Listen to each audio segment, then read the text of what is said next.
Good morning and welcome to the House Committee on Education Policy and Administration. I call on Representative Nato to lead us in the pledge. Pledge allegiance to the flag of the United States of America and to the republic for which it stands, one nation, under God, indivisible, with liberty and justice for all.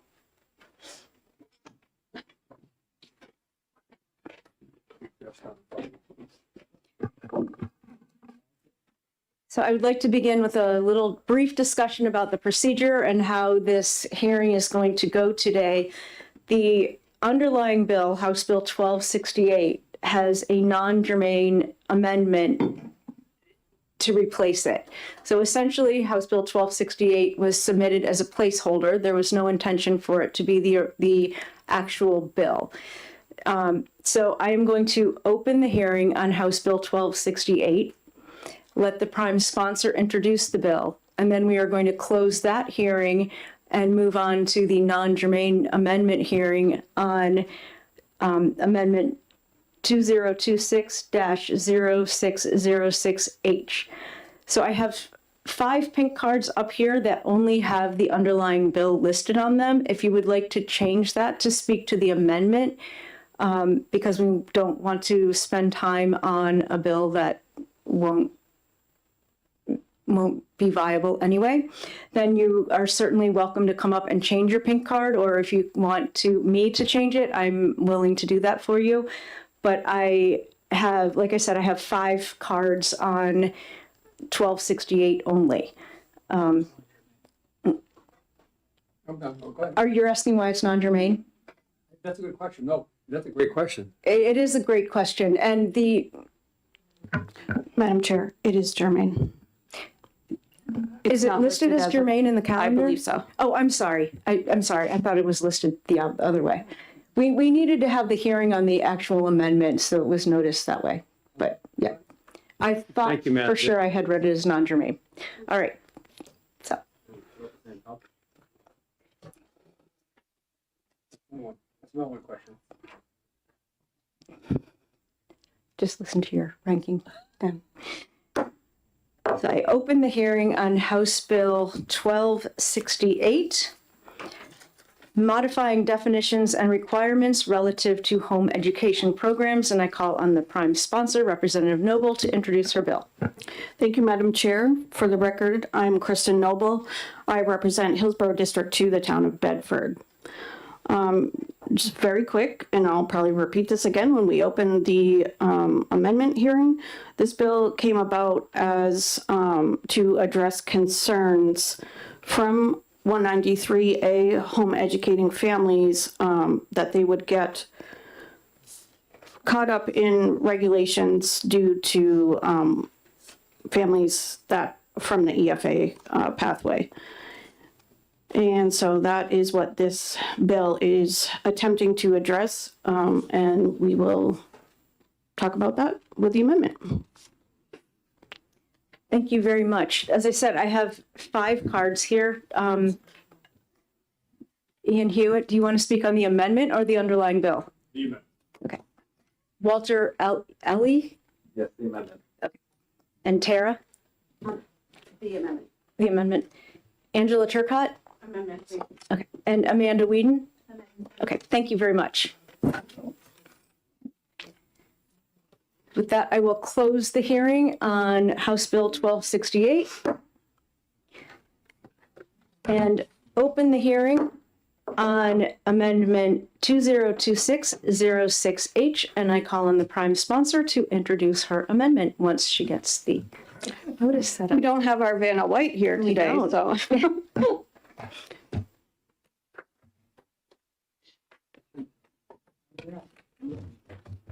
Yay.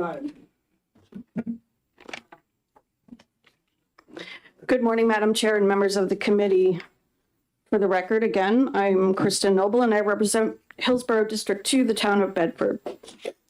So this bill came about as a response to concerns that EFAs would eventually lead to more government intervention into 193 home educating families. 193A families want to remain a completely separate pathway.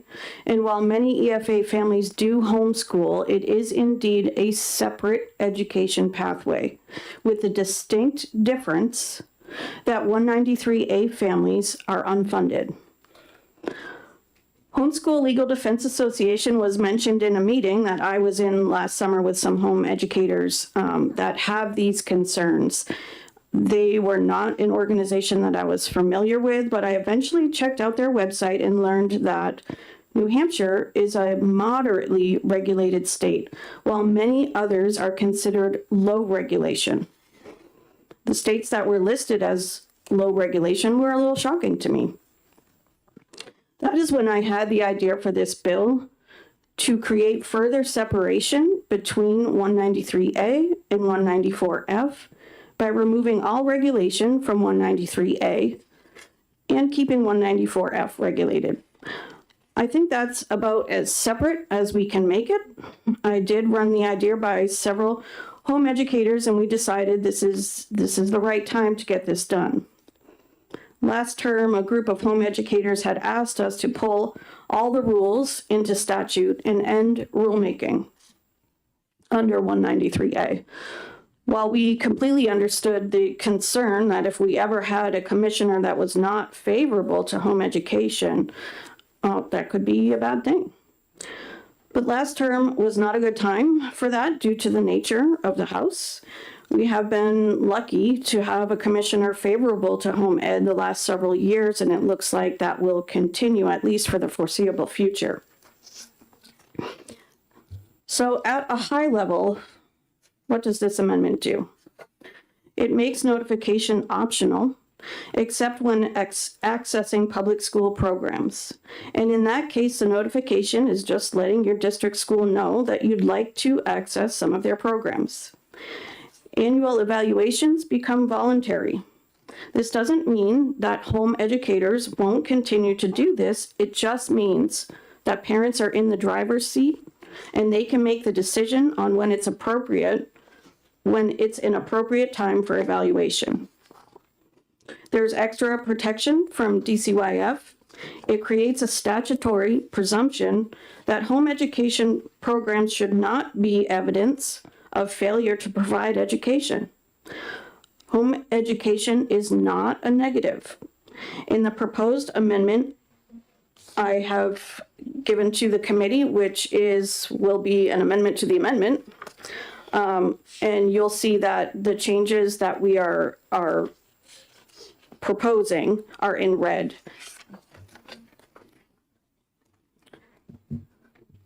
Let's see. So I added extra language protecting against inspecting a home of a family engaged in home education without a warrant, or unless there's an emergency situation. There's protection against bad faith reporting, just because a family is home educating. Sharing of information about a home education program between state agencies or school districts will not be allowed without a parent's consent. Eliminating education when determining neglect. This is far too subjective, as home education itself can and has been used by DCYF to determine that there is neglect. I have a constituent who just spent a considerable amount of time and money fighting these allegations. Her children have received an excellent education, with one starting college at the age of 16 and another who is now a nuclear engineer. So if you have the proposed amendment in you, so that is the one with the red markup. Just want to go through a couple things here. Oh. I wasn't expecting you were going to be here yet. No, I'm here. Thank you.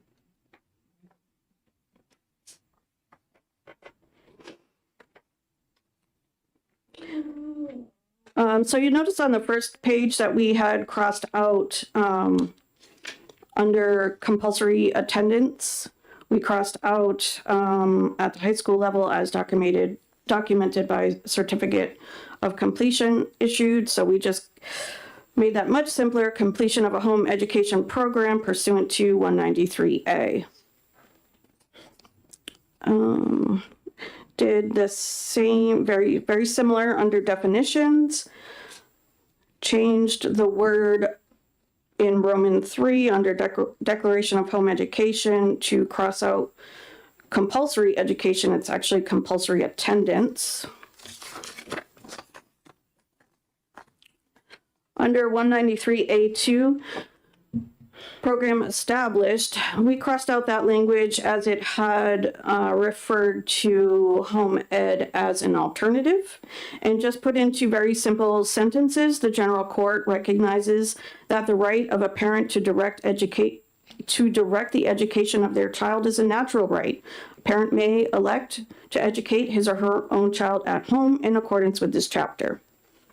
Under 193A4, there's some changes to the titles of that section. It crosses out the word eligibility. In Roman 1, we changed a parent shall be eligible to a parent shall have the right to establish a home education program for his or her own child, including a child with a disability. So this is, we've had a lot of discussion online about including a child with a disability. There was a, in the rules, a line, what you see crossed out was actually brought in from the rules. I think we're leaning towards changing that language with working from some of the home educators that do have a child who has a disability. So that's in the works. Roman 2. We added the Department of Education resident district superintendent or a non-public school shall work with parents upon request in meeting the goals of their home education program.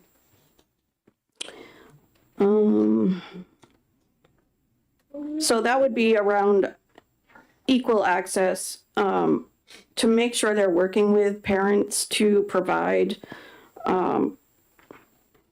if they wanted to take a class or if they wanted to take the statewide assessment, which I also added.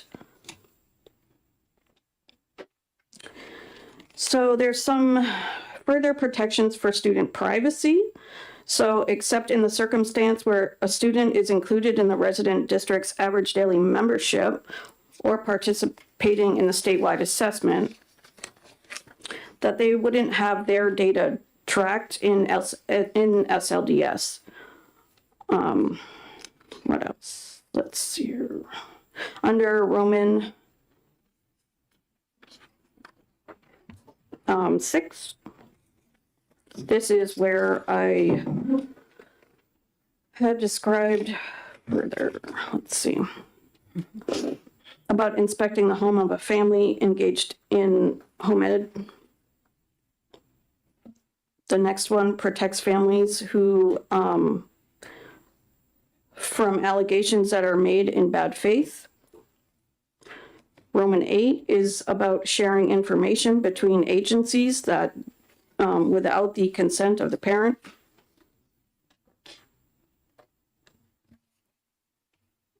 And about terminating a home education program is terminated when a home educated student is enrolled full-time in a public school, a public charter school, a non-public school, or the education freedom account. So there is an optional certificate of completion. This was also something that was in rules that we brought in. A parent may certify the completion of a home education program pursuant to this chapter.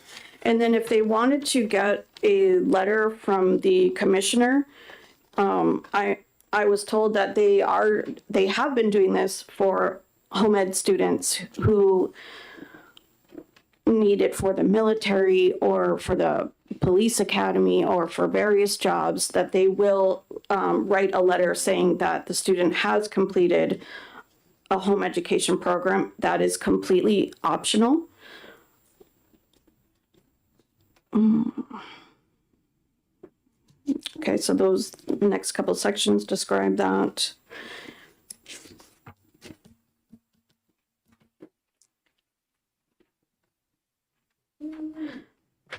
And there are some sections 6 and 7 were brought in by OLS because they needed to cross out some of the RSA sections that would be eliminated by this amendment.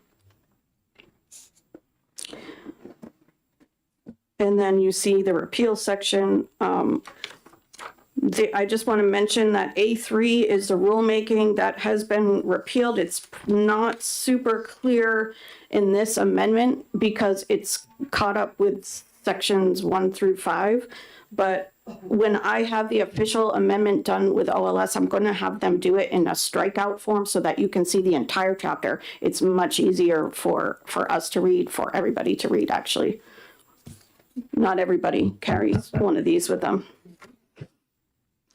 Section 10 is rulemaking. So 21N9 is having to do, is rulemaking for the minimum standards.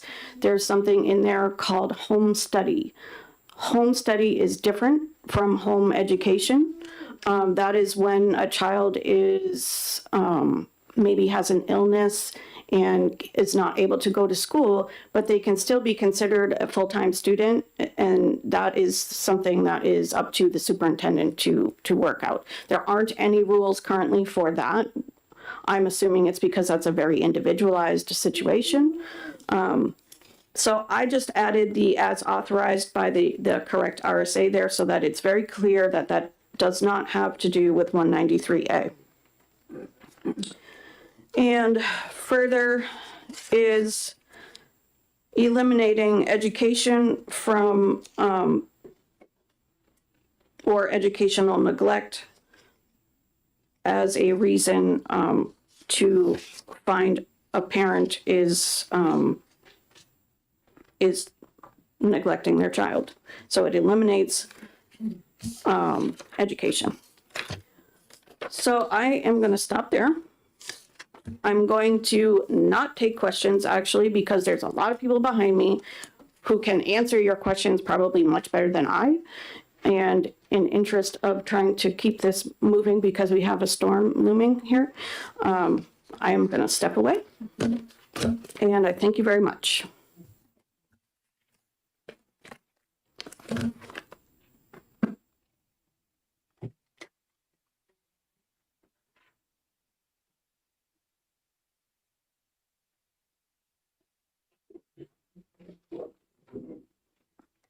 Thank you very much, Representative Noble. For any further testimony, we are going to limit to 3 minutes because there's quite a stack of pink cards here, and we do have a lot of testimony to get through, and we do have an impending storm and another hearing this afternoon. I call on Representative Murray.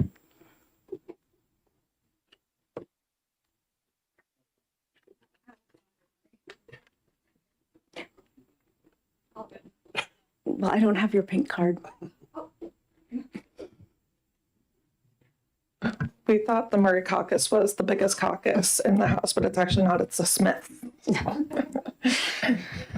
Thank you, Madam Chair and honorable colleagues. For the record, my name is Alessandra Rodriguez Murray. I represent Hillsborough District 20, which is Manchester Ward 9. And I'm here today to speak in opposition to HB 1268 and the non-germane amendment. I want to speak not in the abstract, but from my own lived experience. And I want to start by saying I love my parents. I have a good relationship with them. And despite the negative ramifications, I know and believe that I was raised this way because they were trying to shelter and protect me. So I was homeschooled in New Hampshire from pre-K through high school. And like many families, mine made that decision believing that it was in my best interest. But what I did not understand at the time, and what I am still reckoning with as an adult, is how few safeguards existed to ensure that I would be prepared for life after homeschooling. I'm the oldest of 5 children, and I had a really positive experience in the early days of homeschooling. I was a genuinely studious and inquisitive child and really appreciated the flexibility of homeschooling that enabled my parents to let me explore my interests with museum trips and taking music lessons and entering academic competitions. But when I was 12, my third sister was born, and my parents started bringing us to a church that changed everything. Where I was previously encouraged to lean into my curiosity and academic aspirations, suddenly barriers were erected. At this church, women were not allowed to pray, preach, or even speak during service. Most devastating to me, women were not allowed to hold jobs or go to college. All of a sudden, my hopes and dreams became impossible. I started 9th grade being told the only future I had was a homemaker. And as the oldest of 5, that job started right away.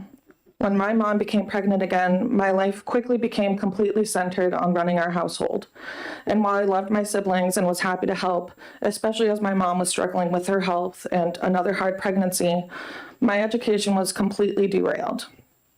While I was in high school, there was no meaningful academic oversight, no standardized testing, no formal transcript, no clear documentation of coursework, no guidance counselor, and definitely not one single person ensuring I was meeting benchmarks that would allow me to transition into higher education.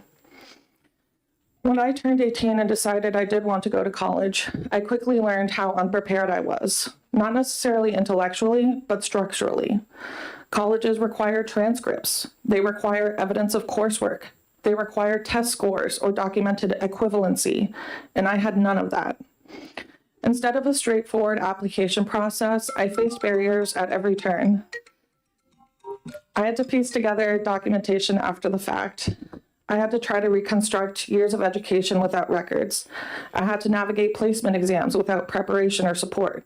What should have been an exciting next step felt like a bureaucratic obstacle course.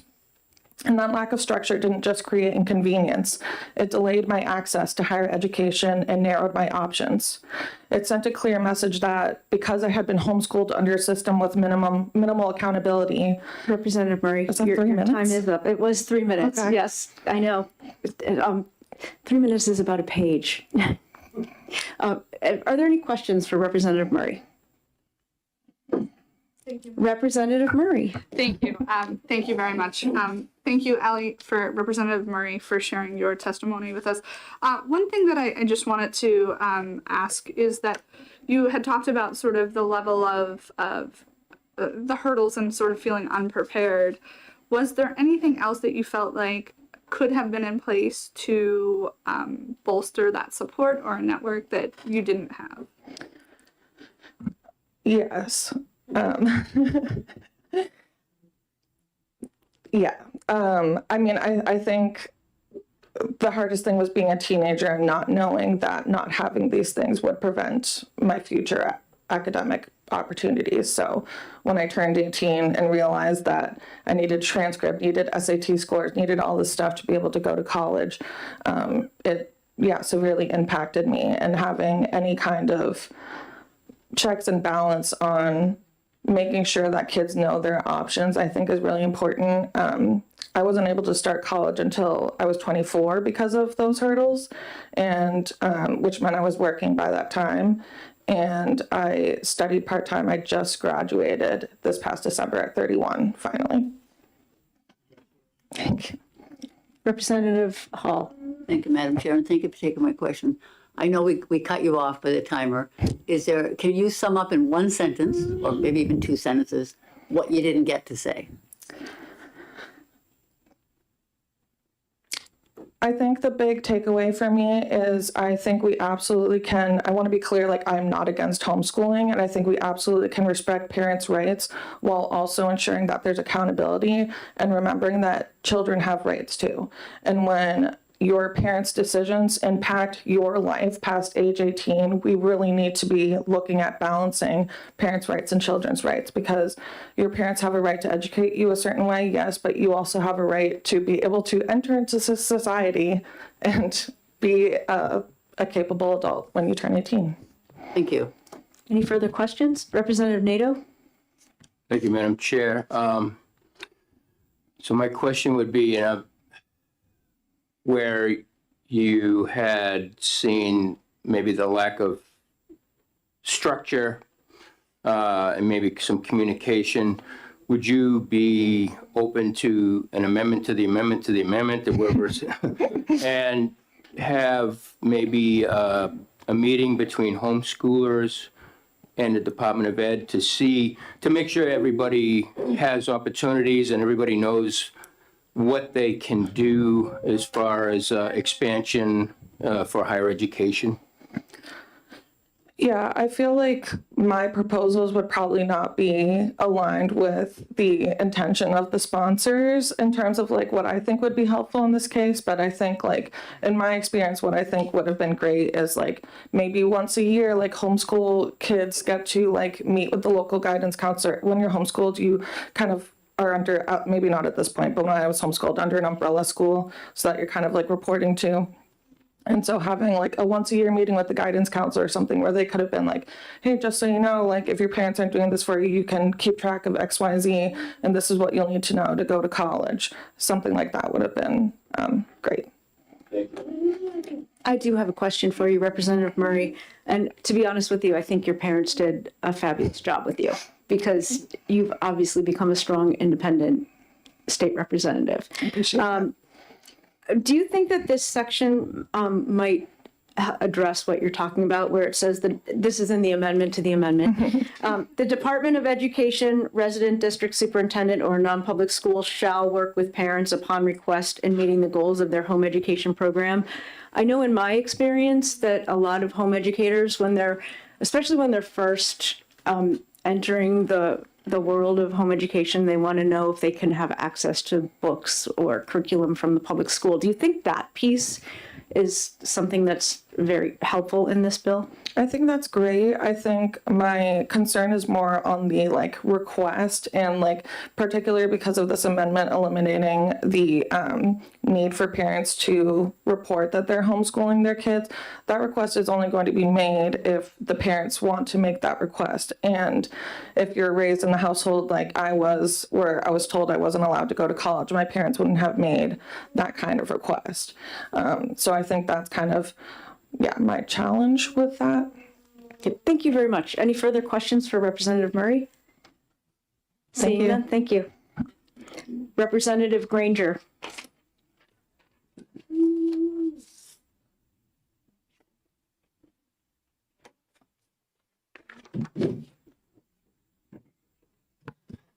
Thank you, Madam Chair and members of the committee. I wanted to co-sponsor this bill for a very simple reason. I want New Hampshire to be #1. Right now, the Manhattan Institute ranks New Hampshire 16th in homeschool freedom. ALEC ranks us 31st in homeschool freedom. And according to the Homeschool Legal Defense Association, both Connecticut and Illinois have less restrictive homeschooling regulation than New Hampshire, plus a bunch of other states. But I brought those out for interesting examples. We need to make New Hampshire #1 in everything. This bill has an opportunity to goose us in these rankings and make New Hampshire the premier destination for families seeking to homeschool. And we should encourage this because homeschool families are a major benefit to this state. Families as a unit, not just homeschool families, but families in general, they're the brick that sort of builds society. If you don't have a solid family unit, if your society isn't made of strong families, it's going to be crumbly, all right? And homeschool families are incredibly strong. All right, and so if we want a strong society here in New Hampshire, we want more homeschool families to be here. All right, and so ultimately what we need is for the homeschool families to take point on the education of their children and the education of future generations, because if the government does it, it won't do a very good job. I think what homeschool families really need is for government to get out of the way and let the professionals take care of it. And who are the professionals? The homeschool families, the homeschool parents, the whole home, everybody who is involved with homeschooling, they know what's best for them. They love their kids more than anybody else does. And I trust them to make proper decisions for them. In closing, I want to point out that the parent-child relationship is not adversarial in nature. It's a cooperative arrangement. The rights of parents and children are the rights of families and the rights of all Americans. So it's not like, children's rights versus parents' rights. That's not the sort of dichotomy we're playing with here, because the parents are interested in the welfare of their children. So please support homeschool families by supporting this amendment. Thank you. Are you willing to take questions? Oh, sure. Representative Hall? Thank you, Madam Chair, and thank you for taking my question. So you want New Hampshire to be number one. If this were to pass, does that make New Hampshire number one? I don't know that it makes us number one, but it brings us close and it moves the needle. And so I would support it. And if we need to do something else in order to make us number one, I would support that down the line as well. But I think this definitely moves us towards number one. We got a lot of competition. Like there's Texas out there. Good luck beating Texas. Thank you. Representative Nato? Thank you, Madam Chair. I am fully in support of parents.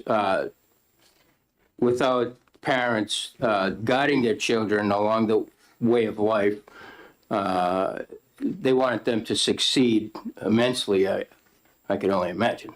I know I just went recently to, and I'm sorry, sidetracked. I just went to a homeschooling graduation. Several of them were going to be attorneys, another doctor, and higher education. Do you see any lacking? We just heard from a representative that does she notice some lacking of communication for higher education or into that form? Do you see any way we can get the word out? We can amend to higher education? I'm going to be honest, I have very little respect for higher education because I'm a high school dropout, and I don't think that you need a college degree in order to accomplish anything in life. Some people like higher education, and they should pursue it. I don't think that we should ban colleges or anything like that because the way I decided to live my life is the way everyone else wants to live their life. That being said, if they want to research it, I think UNH actually has an advertising department. So if UNH wants to make sure that people know about the education opportunities at UNH, I think they already have the means to do it, and we shouldn't be amending the law in order to make sure that colleges can advertise better. Representative Murray? Thank you, Representative, for taking my question. I heard your previous comment, and you do make a point about choices and options. And one of those, I think, to Representative Nato's question was making sure that children and students, as they progress in their preferred learning pathway, right, throughout the state of New Hampshire, we have 8 or 9 of those. I'll maybe ask the question a different way. Do you believe that there should be an opportunity to at least notify or allow students who are sort of getting to that end trajectory of a certificate of completion or graduation of what is available to them for their next steps, should they seek to take them? I don't think that information's hard to find. I think everybody knows that they can go to college if they want. So I don't think that we need to have that in the bill. And I also think, correct me if I'm wrong, doesn't the bill have a provision to allow graduation certificates? Yes, it does. So thank you.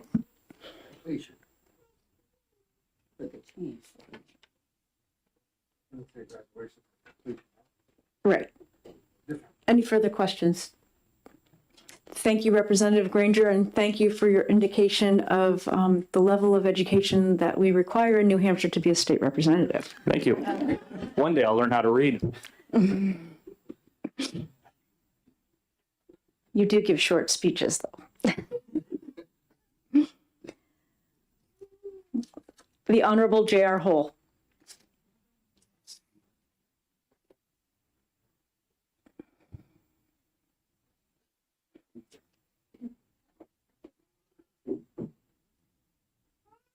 Thank you. Good morning. J.R. Hole, former state rep on education back in 2011, 2012, currently living in the town of Dunbarton. I speak as a homeschool father. My wife and I have homeschooled our children from 2003 through current. 3 have graduated, 2 have completed college. 1 is a junior, and my last is currently enrolled as a freshman at a college and doing a senior year. I was here before this committee 12 years ago or 14 years ago when we started rolling back some of the provisions requiring annual notification. At that time, we required homeschoolers to actually have an education instead of attendance. Our education laws require you to show up. That's what it says. It's an attendance requirement. There is no quality of education. I'm going to turn into the committee our current state data for Manchester, where the majority of the students are underperforming. 1 out of 4 is proficient in English, 1 out of 5 in math, and 1 out of 6 in science. Can you imagine that our biggest school system in the state a town of over 100,000 people, that 3/4 of the students are not proficient in the 3 primary subjects. This bill seeks to address things like education neglect and having DCYF go after families, but it doesn't go after those institutions.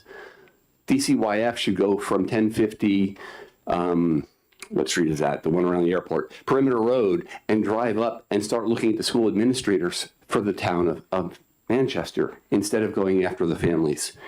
The last data published was 2013, 14, and 15.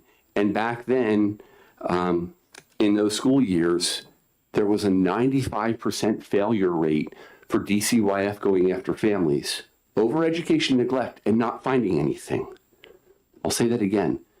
95% of the cases where there was an accusation of education neglect, nothing was found. That is a very inefficient use of our resources at the state level going after families. This bill makes huge changes to make it easier to homeschool, makes huge changes to make it more friendly. I would ask that you would support this. I'm in full support of both the bill as filed, the amendment, and every time I see a new amendment, it's better than the last amendment. It keeps on getting better. The amendment to the amendment to the amendment. Anyway, I would love to see this bill pass. I am in full support of it. Let's make education where you're presumed innocent instead of presumed guilty in the state of New Hampshire. Thank you. Thank you. Are you willing to take questions? Sure. Representative Hall. Thank you, Madam Chair, and thank you for taking my question. I know you mentioned the Manchester schools are underperforming. But when we talk about the homeschooling community, we don't know, right? If they're underperforming, overperforming, because there's no accountability. Is that correct, or? So we do know. There's no data at the state level that says out of the 6, 7, 8,000 students, right? Here's how we track them. However, we can look at their professional lives afterward. My oldest child graduated with a 3.9 from UNH on an ROTC scholarship. My second graduated from Liberty Tech with a 4.0 scholarship, having paid his entire way through school, right? That's academic performance. Now, my wife and I love education. Education is incredibly important to us. My wife gave up a teacher's career as a public school teacher to teach our kids because it was that important to make sure our kids were successful. That's the mindset of parents who spend their time taking care of their children. Yes, follow up. So do we know about those Manchester underperforming kids, what their professional lives are like? Have we looked at that? You know, maybe they were underperforming and they were in 5th grade, but now they're doctors and lawyers. Yes? We don't know necessarily. What we do know is the Manchester school system is not doing a good job in terms of educating the children. Okay, and this is true for Manchester and Concord and Nashua and a significant portion of the major cities in the state. Now, some might say it's about education dollars. That's part of it, but that's not the only element of this. We have teachers who love kids, we have parents who love kids, and we have a system that doesn't set them up for success, and we need to fix that.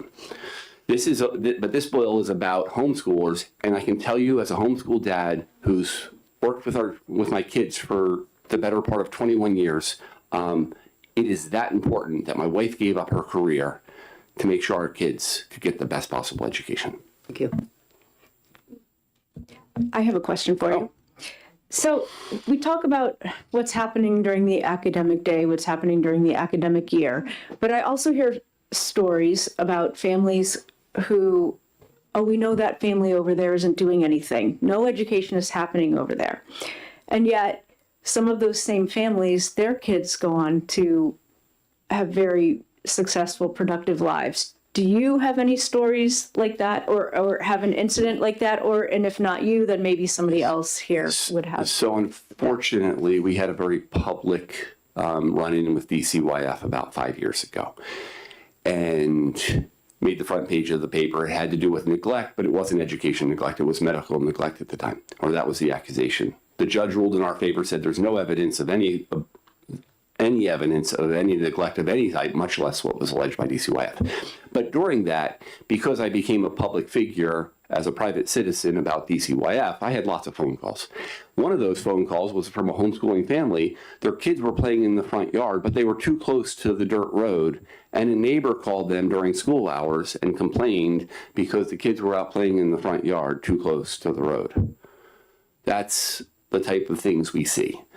I don't know. The mom was in the side yard.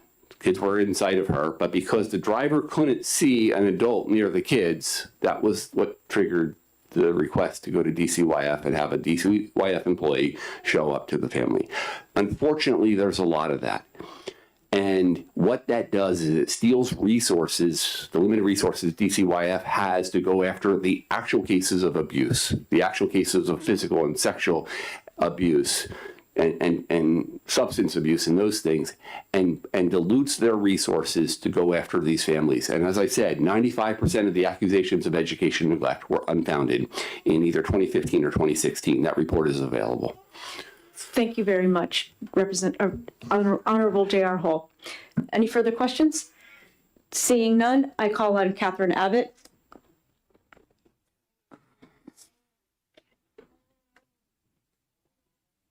Good morning, Madam Chair and committee. Oh, turn on your microphone, please. Just press the button. Yep. Sorry, thank you. Good morning, Madam Chair and committee. My name is Catherine Abbott. I am a 193A conservative unfunded home educator in Portsmouth. I support keeping government out of home education while being proactive in protecting parents' rights. Parents have the right to educate their children, period. This bill removes proactive protections and adds unnecessary and potentially dangerous language that invites future government interference. Adding into statute the option for the state to certify the completion of a home ed program when it's already law that a parent self-certifies this document devalues and undermines a parent's authority over their own children. When my son was in the Army recruiter's office, they accepted my self-certification. A state certificate is unnecessary. The proposed changes to the notification language leaves families vulnerable and unprotected against enrollment questions, truancy laws, and DCYF. This legislation only addresses 193A. It doesn't change other affected statutes. Attendance law, truancy, and the Child Protection Act remain unchanged and still hold tremendous power. This means that 193A would be in conflict with other statutes, as one statute does not hold more authority over another. If these other statutes remain unchanged, this means the state still has the legal power to question a child's attendance. If the state can question attendance, they can ask for documentation. Without a mechanism specifically stated in statute, like a notarized declaration, the state is under no obligation to accept any document as proof of satisfying compulsory ed laws. This isn't liberty, this is legal silence. I have personal experience with unfriendly districts who use home ed as a weapon and family courts where the burden of proof falls squarely on the parents to prove their innocence. While the language of the new amendment is better, it doesn't change DCYF's mandate to investigate every report. This bill paints a giant target on home educators.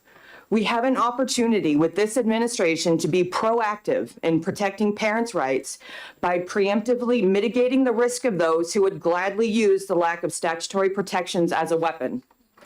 The process for carefully evaluating laws that drastically affect the lives of my children should not include receiving potential draft amendment updates on Facebook pages the night before a public hearing. I oppose HB 1268 as written. Please legislate better. No questions. Thank you. I actually do have a question for you. Can you submit your suggestions to the committee, please? Because that would be really helpful in the drafting of the amendment of the amendment of the amendment. Thank you for your question. Thank you.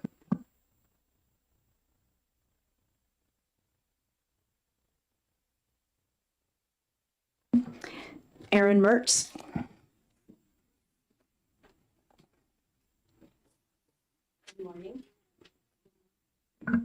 Good morning. My name is Erin Mertz. I am the primary educator of my 3 children under RSA 193A in Somersworth.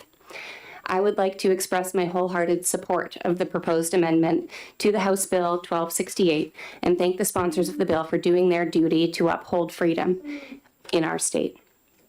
Many opinions in opposition to this bill have expressed hesitancy in eliminating notification and evaluation requirements for the sake of the safety of New Hampshire children. As a home educator, safety is one of the reasons I chose to homeschool my kids. No form of education guarantees a child's safety, even compulsory attendance in public school. Across the country, including in New Hampshire, there are documented cases of children in public or private schools who have had concrete signs of abuse and or neglect that have been unreported or underreported by staff and teachers. Gabriel Hernandez in California, Ariel Robinson in South Carolina, Adrienne Jones in Kansas being some of the most extreme examples, but examples nonetheless. We would all love to be able to prevent every instance of child abuse or neglect by parents or guardians by only using the law, but that is not possible. Sending a child to public school does not guarantee that child will be safe. In fact, there are also many cases in New Hampshire where abuse or alleged abuse has occurred at the school itself. The right to educate your own children at home is not a right given by the government and should not be treated as such. Freedom comes with responsibility. Under the First Amendment, I have the right to voice my opinions on this bill. Could I come in here and abuse that right? Of course. Does that mean that no one should have the right to free speech? Of course not. Just because a law exists does not guarantee compliance. This is why we have law enforcement officials. That being said, it does not mean that innocent citizens should have their rights trampled in response. Those who are evil will commit evil regardless of the hoops that good and caring patients have been made to jump through while trying to follow laws that infringe on our right to educate our children freely. With freedom comes responsibility. This bill puts the state in a supportive role of the true primary educators, the parents, the first and principal champions of the health, education, and general well-being of their children. The state should, as this bill supports, be deferential to those who truly will the good of the child. Every other educational pathway is a secondary option to the God-given right of a parent to educate their own child. To conclude, while I feel for the experience of Representative Murray, who testified earlier, the notification and evaluation requirements that our current law were in place when she was homeschooled. I say this because we are similar in age and I was homeschooled. Failure of her parents to prepare her in the way she would have chosen was despite the laws. I will say it again, with freedom comes responsibility. Thank you. Thank you. Are you willing to take any questions? Sure. Representative Woodcock? Thank you, Madam Chair. Good morning. Thank you. Good morning. Again, particularly on this weather day. I mean, am I to understand that the primary focus of why you chose to home educate your youngster was child safety? Primary, no. That was one of the reasons. Okay. Yeah. Thank you. You're welcome. Any further questions? Seeing none, thank you. Amanda Whedon?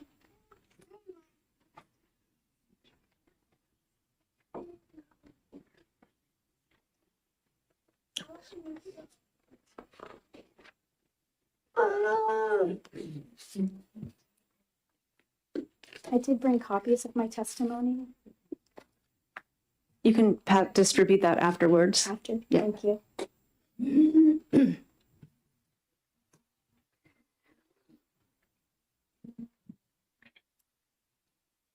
Good morning. My name is Amanda Whedon, and I am neutral on this bill as amended with recommendations for further amendments with stakeholder input. I'm a home education advocate and veteran home educator in New Hampshire. I'm a longtime leader in Granite State Home Educators, Christian Home Educators of New Hampshire and Southern Maine, and I'm one of the only people in the state who does in-person info sessions on the law requirements at various local libraries. I'm also the contact person for a participating agency that handles the largest number of home education notifications in the state. I'm deeply and demonstrably invested in preserving parental rights and home education rights in New Hampshire. And while I personally support the intent of this bill, I support legislation that both clarifies and minimizes the role of state and federal government in my decisions regarding the upbringing, health, and education of my own children. However, as written, this bill simultaneously removes minimal superficial documentation requirements while creating serious procedural issues and legal risk for families against truancy and educational neglect. So without addressing the framework of other agencies and rulemaking authorities under this bill, we will be left wide open to accusations without any affirmative protection in statute. If compulsory attendance laws exist, truancy, DCYF procedure, enforcement exist, and they do, then the state has legal authority to question attendance and ask for documentation. Changes in RSA 193A alone are not sufficient, and this piece of legislation does not fan out to alter affected statutes. It leaves them in conflict. So I could go on section by section, and I think other people have made points about changes that we'd like to see. But when legislators, however well-intentioned, craft sweeping changes to existing law without express and clear consent of the governed, I do have an issue with the process. Representatives cannot assume that our diverse population agrees with such a monumental rewrite or amendment upon amendment upon amendment, particularly when we are the families who will need to live with the changes and defend them in the future. So in my position, it's my role to represent all voices, not solely the ones with whom I agree. I believe that honest representation and good governance practices aren't partisan endeavors, and advocacy speaks for a group of people who may or may not have the same viewpoints. Activism speaks for narrow positions, and I am a home education advocate, not an activist. I respectfully request that the committee listen to the dissenting voices of direct stakeholders. This bill is not ready to pass out of this committee without significant review by affected parties, with the bulk of collaboration having happened in the last 3 days. Your time is up. Thank So you. are you willing to take any questions? Are you willing to take questions? Yes. Representative Murray? Thank you, Madam Chair, and thank you for taking my question. I think the one other piece of clarification, thank you for your expertise in the area.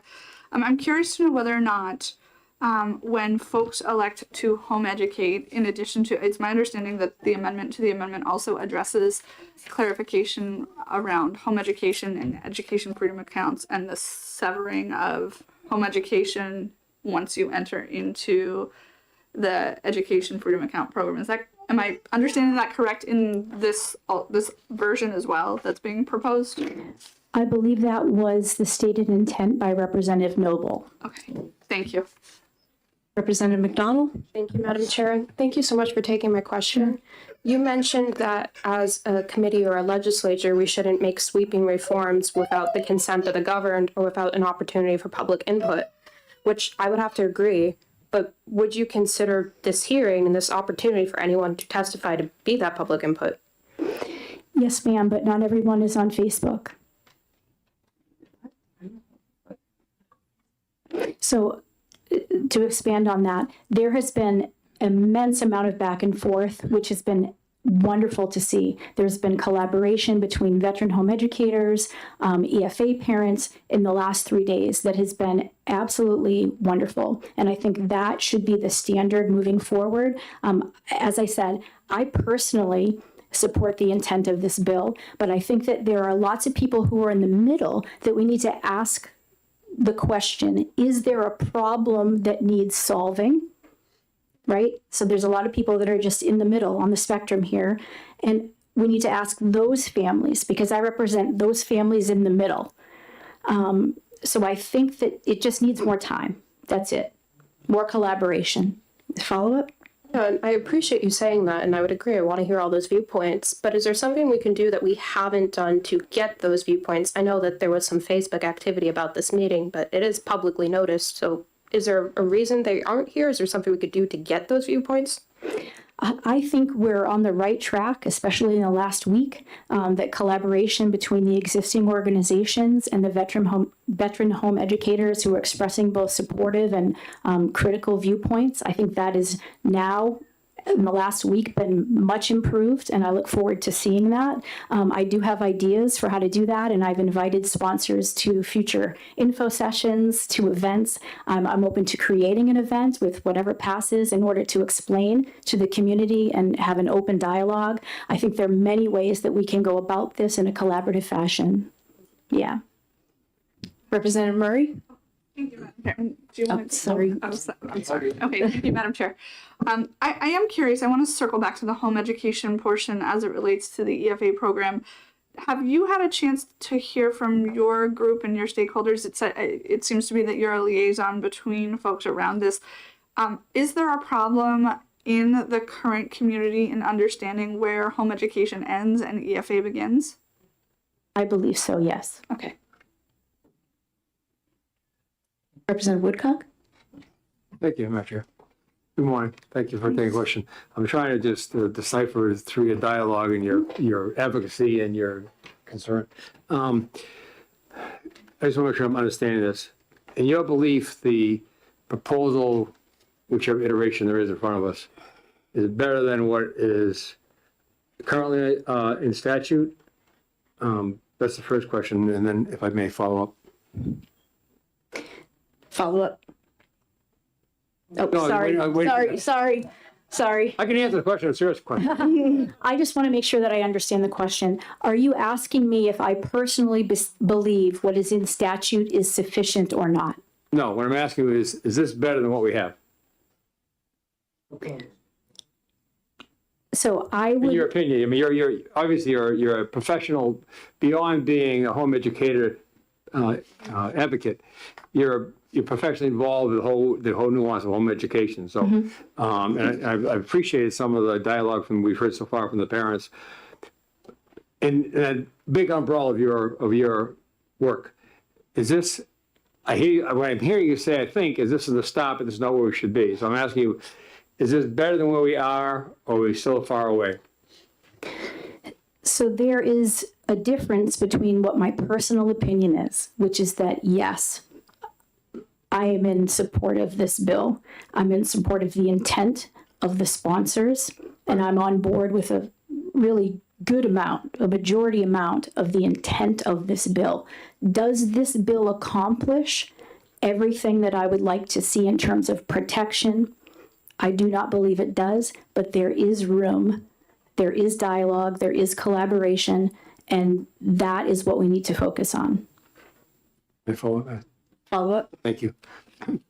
I've heard the reference to Facebook and I haven't been involved in the Facebook information apparently, because I haven't seen it. But that being said, if there are, and I appreciate the fact you're talking about the intent of the sponsor, regardless of what position other of us may have on the bill. If the intent is to improve the home education laws they are now, and the sponsor has, at least according to her testimony early on, dialogue with many groups over the course of the last several months, and this is where they are right now. Would it be your suggestion, perhaps, that this bill went to interim study and there's a wider group that could bring back more input and bring a better solid, more solid statute proposal than just taking what we have now? That would not be something for me personally to comment on. I think that would need to be taken to the community, because the community are the people who need to decide that. But I think the collaboration that has been happening right now has been excellent. I commend Representative Noble, even though the means are not my preference, that in the last few days it has been considerable, the amount of time and effort she has put in good faith to be transparent, and I appreciate that. And I suggest and I hope that continues. Thank you. Representative Hall? Thank you, Madam Chair, and thank you for taking my question. I know you referenced at least once or twice families in the middle. Are we talking about those not on Facebook? Who are the families in the middle? Thank you for this question. So there are, so I refuse to engage in identity politics. And so a lot of the time in legislation and what I see is unfortunately an us versus them, left versus right, that there are absolutes and that there is no moderate viewpoints being either articulated for fear of repercussions. There's those folks in the middle, and those are the people that I'm referring to that may just need a little more encouragement. Lots of folks need more explanation because this is really daunting to read legislation. They need a little bit more assistance in understanding the intent. They need more assistance really with reading legislation, and we have at Granite State Home Educators resources in place to help them with that. So those people in the middle that are the undecided who, yes, no, they may agree with parts of it, not with others, they're not sure. Those are the people I represent. In that there are varying views, that's it. And so every viewpoint, in my opinion, is appropriate to be expressed and to be heard by the legislators. So the middle. Thank you. Thank you. That clarifies it. I actually have a question for you. Yes, ma'am. So when I submit my letter of notification to the participating agency, is it your belief that that piece of paper is the protection between an accusation of educational neglect and the parent? That piece of paper protects you? No, ma'am, that is not my position. I have another question, one more question for you. So you said that, I believe you said that you are one of the only home education advocates in the state. Does that mean that people have to come see you in Somersworth from Berlin, Claremont, Keene? Like they all have to come to you for their information? I believe I said that I'm one of the only home educators in the state who does in-person info sessions on the law requirements. And so I do info sessions across the state at local libraries, and I would love for you to join me at one. And I've invited you to join me at one because there's going to be a lot of confusion. So no one has to go through me personally or the organizations that I represent. But it is my job as an advocate to put the information out there in a fair and in a manner that helps people to make the best decisions for themselves. Yeah, would you believe that as we were going through this process, I actually shared some of these drafts of the amendments with other home educators, and not a single one of them actually needed my help in interpreting the law. They actually came back to me with some very positive feedback. Would you believe that? I do believe that, and home educators are incredible. But in my position and what I've seen over the last 6 months and comments on the Facebook page is that people are having trouble understanding with the process being so confusing with amendments after amendments. The amendment that I currently have in my hands is not on the table, so that even people in this room don't have the updated information. So things happen very quickly, and if things are being presented in that manner very quickly, which is sometimes how it goes, people are having trouble following. For the record, I just want to state that there is no official amendment. The one we are really discussing right now is 0606H. There are suggestions that is a compilation of recommendations from stakeholders in the home education community. Representative McDonald. Thank you. Not pertaining to anyone else's ability to read or interpret various drafts, but as to yours, when you looked at this and you said that it could be better or it's not exactly what you would want, if you could wave a magic wand and get it to be what you want, is there one change with this amendment that you would say we should absolutely change? So I have a child who has significant special needs. So that section is particularly important to me to get I use the word tight. I want it just to be considered. I think and what I've seen is an openness to, Representative Noble said that right when she introduced the bill, she's open to working with parents who have special needs children outside of myself, which I think is the way to go. So I would say that section in particular for me personally affects me deeply. And so that would be one that I would ask for consideration. Follow up? Yeah, sorry, if I could just get clarification, that section relating to special education, very near and dear to my heart as well. Mm-hmm. Is there a specific, like you see something in the language right now you don't like, you want us to change, or you're just saying we need to work more, but work towards what outcome would you like to see? So there is back and forth and disagreement in terms of what needs to be in there and what doesn't. And I just think that there are different viewpoints that need to be considered. And I think that there is language that has been submitted. If it hasn't been yet, there are a couple of moms I've been in contact with that are willing to submit just suggestions for the language.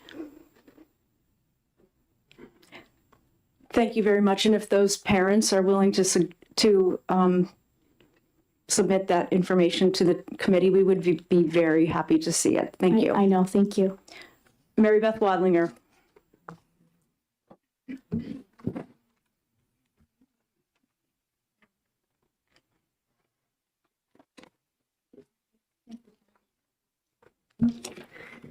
Good morning. My name is Mary Beth Wadlinger, a veteran homeschool parent from Wolfboro. I was the beneficiary of the hard work of my forebears, that is RSA 193A, the current law that recognizes home education as a lawful alternative to public or private school attendance. While it was an important first step, the premise that family-based education is an alternative to public or private attendance is faulty. This is where HB 1268 with Amendment 0606H does a good job of continuing to encode the protection of that natural right by reducing government-mandated reporting and supervision. At the framing of the Constitution of the United States, many feared that the new federal government could trample fundamental rights without clear guarantees. To that end, James Madison delineated the Bill of Rights, the first 10 amendments to the Constitution, and we're familiar with these: freedom of speech, religion, assembly, etc. But the 9th Amendment is germane to this current debate. Framers were concerned that listing these rights might be construed as exhaustive and would allow the trampling over all the others that were not enumerated. The 9th Amendment affirms that people possess rights beyond those expressly written in the Constitution. Madison's beliefs were rooted in the natural law and Enlightenment thinkers that rights pre-exist any government. The government is viewed as a potential threat to these rights. The government exists to secure these rights, not to grant them. The right and responsibility of parents to direct the moral and intellectual upbringing of their children is inalienable. It is a 9th Amendment right. Parents may choose to direct this fully within the family. They may choose to avail themselves of EFA funding and comply with those requirements. They may choose to delegate part of their child's education to a public or private school. The family is the default setting for education. Families have lawful status as the primary educators of their children by merely existing. That is the legal footing. There is no need to report anything to anyone. The premise that the state grants the right to homeschool, a premise that we have thus far been operating under, is false. True, the education of children is intrinsic to the family.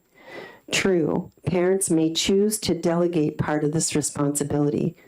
Conclusion, parents retain all the rights regardless of any delegation. The addition of strong natural law language will make HB 1268 as amended rock solid. Exactly 3 minutes.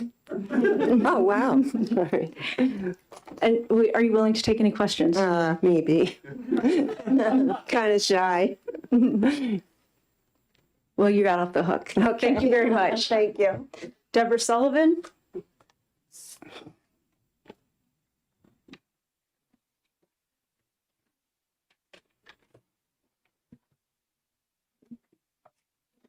Good morning. My name is Deborah Sullivan, and I'm a home educator. I'm opposed to HB 1268 as amended with 0606. Currently, a home educator can notify with the participating agency in privacy, and this bill's provision for optional notification makes no mention of any sort of private notification option if a parent wanted to do so. And since there are no changes to compulsory ed law, home educators face investigations from DCYF and are still in need of documentation. Optional state-issued certificates of completion of a home education program encourage the notion that parents should rely on the state to confirm their child is educated sufficiently if questioned by post-secondary entity. Post-secondary entities really should be encouraged instead to deal with parents directly about credentialing with no involvement by the state.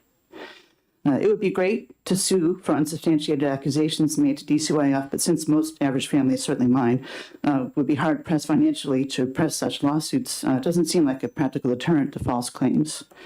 And I guess I could say that I'm kind of one of those in the middle families that was talking about earlier. I'm not a leftist, and although I often do vote for Republicans, I don't really consider myself a Republican either. I'm not a statist. I want to see government completely out of education.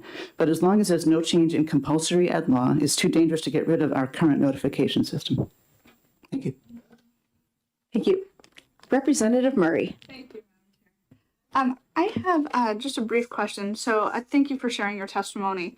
One of the things that you got me thinking about was what happens when an individual turns 18, your child, anybody's child, and they are seeking then that opportunity for a certificate of completion or something else on their own accord as a young adult to be able to pursue whatever avenue they would like to. Do you not find that language helpful in that vein? Like say they want to go to university. University has, if they want, say, they want SAT scores, they can go to them directly. They don't have to go to the state to say, okay, this family has done this and that and the other thing. I mean, I don't understand why the state has to be involved in anything as far as credentialing is concerned. If the university has a question about qualifications, they can, ask parents directly for, whatever is required, again, with testing, with, other, any projects they've had or, writing samples, work, that should be, they can deal with families directly. Take out the middleman, the government. Seeing no further questions, thank you very much. Nicole Hanfield.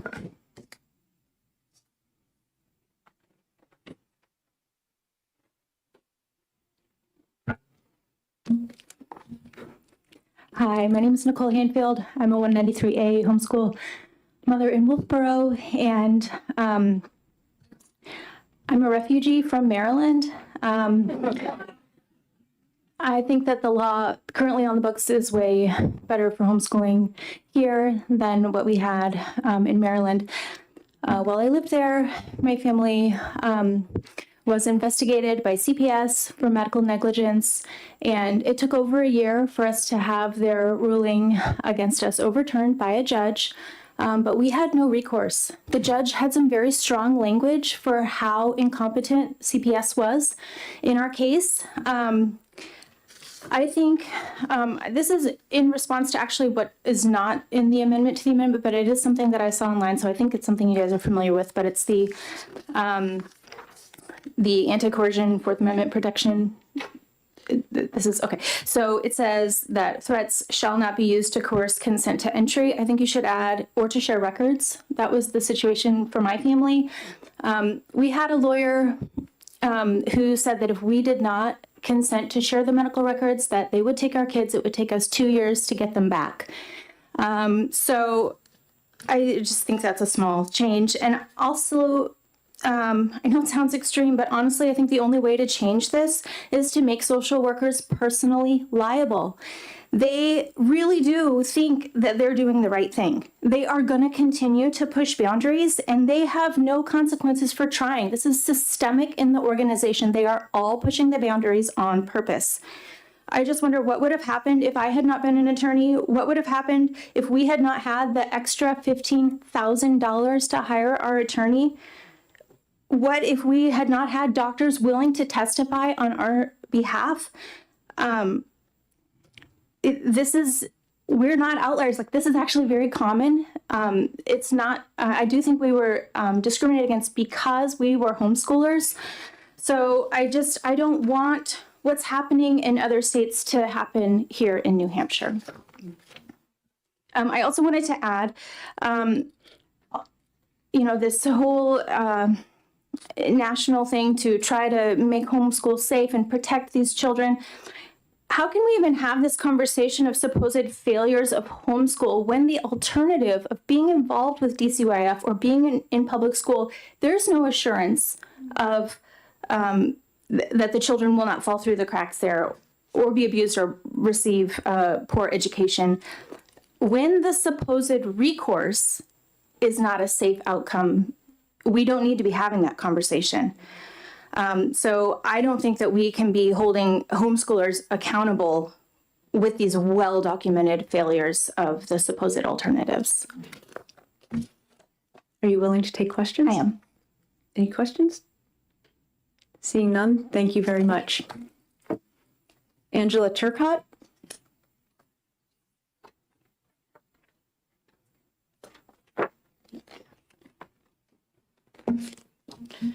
Good morning, ladies and gentlemen.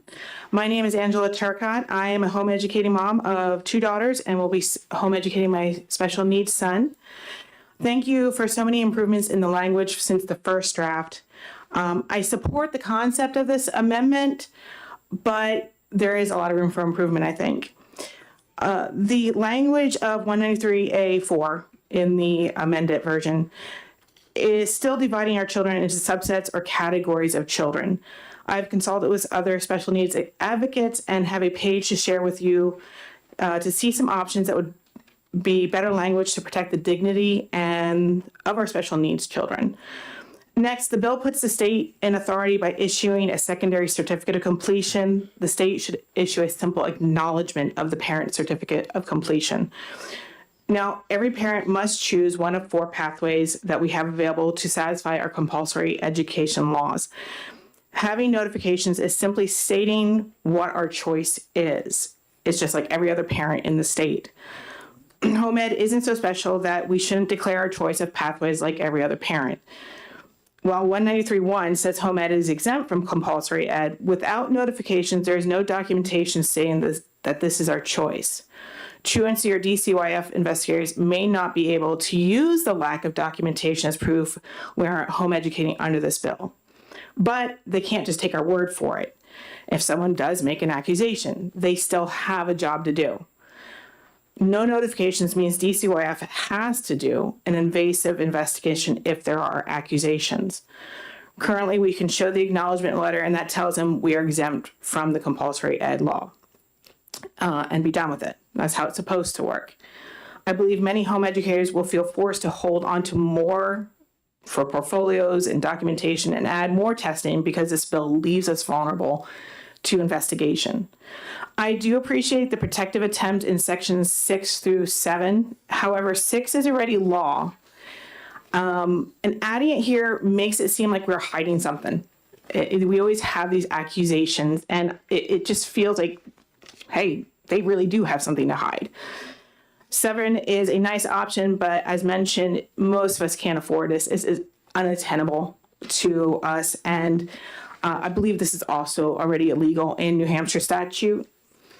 I know HSLDA has been in favor of this bill, and they were in favor of this bill even before any good language came out, when it was still an admitted placeholder and bad bill. So I'm not sure I want to trust them on this. But overall, I like the movement of this, and I'd like to see improvement in the language. And as I said, I do have a handout here for you of some options of language that would be better protective of our disabled children. Wonderful. Thank you very much. Are you willing to take any questions? Sure. Representative Woodcock? Thank you. Thank you for coming. I appreciate the fact that you're bringing some suggestions. There's been a host of them today, and I don't know how they're going to be all factored in under this proposal. First off, the acronym you just used, could you explain what that was? The NHB or? You mean HSLDA? Yes. I just disagree with their stand. Who are they? Who are they? Homeschool League. Wait, was it? Thank you.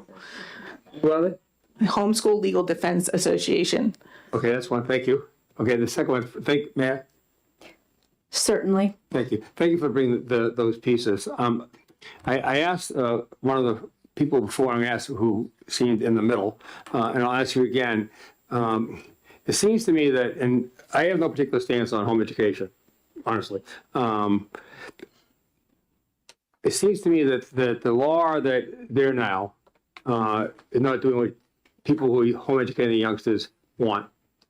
And it seems that the folks that brought in the bill and the amendment are attempting to get there. My question, I continue to hear things that could improve, which we're going to do. We might as well do it right for the people who are going to use it, making sure it's fine. My problem is going to be time frame, not my time frame, the bill's time frame. I'm concerned that it's going to be either pushed right through with some small iteration changes or left to die on the table because it doesn't get anywhere. So I'm wondering if you think that it would be appropriate for more time for this bill to be either retained or put into a study committee or something to bring down a more robust language. Or would you prefer to have, you're thinking, let's just get something better than nothing? I do not take the better or nothing approach because that is actually, in my estimation, very dangerous. We want a solid piece of legislation, which is why we've been talking a lot with the sponsors, and you will be receiving an email from me later on today with much more detail than what we can present here. If we just pass it through, something tends to be missed.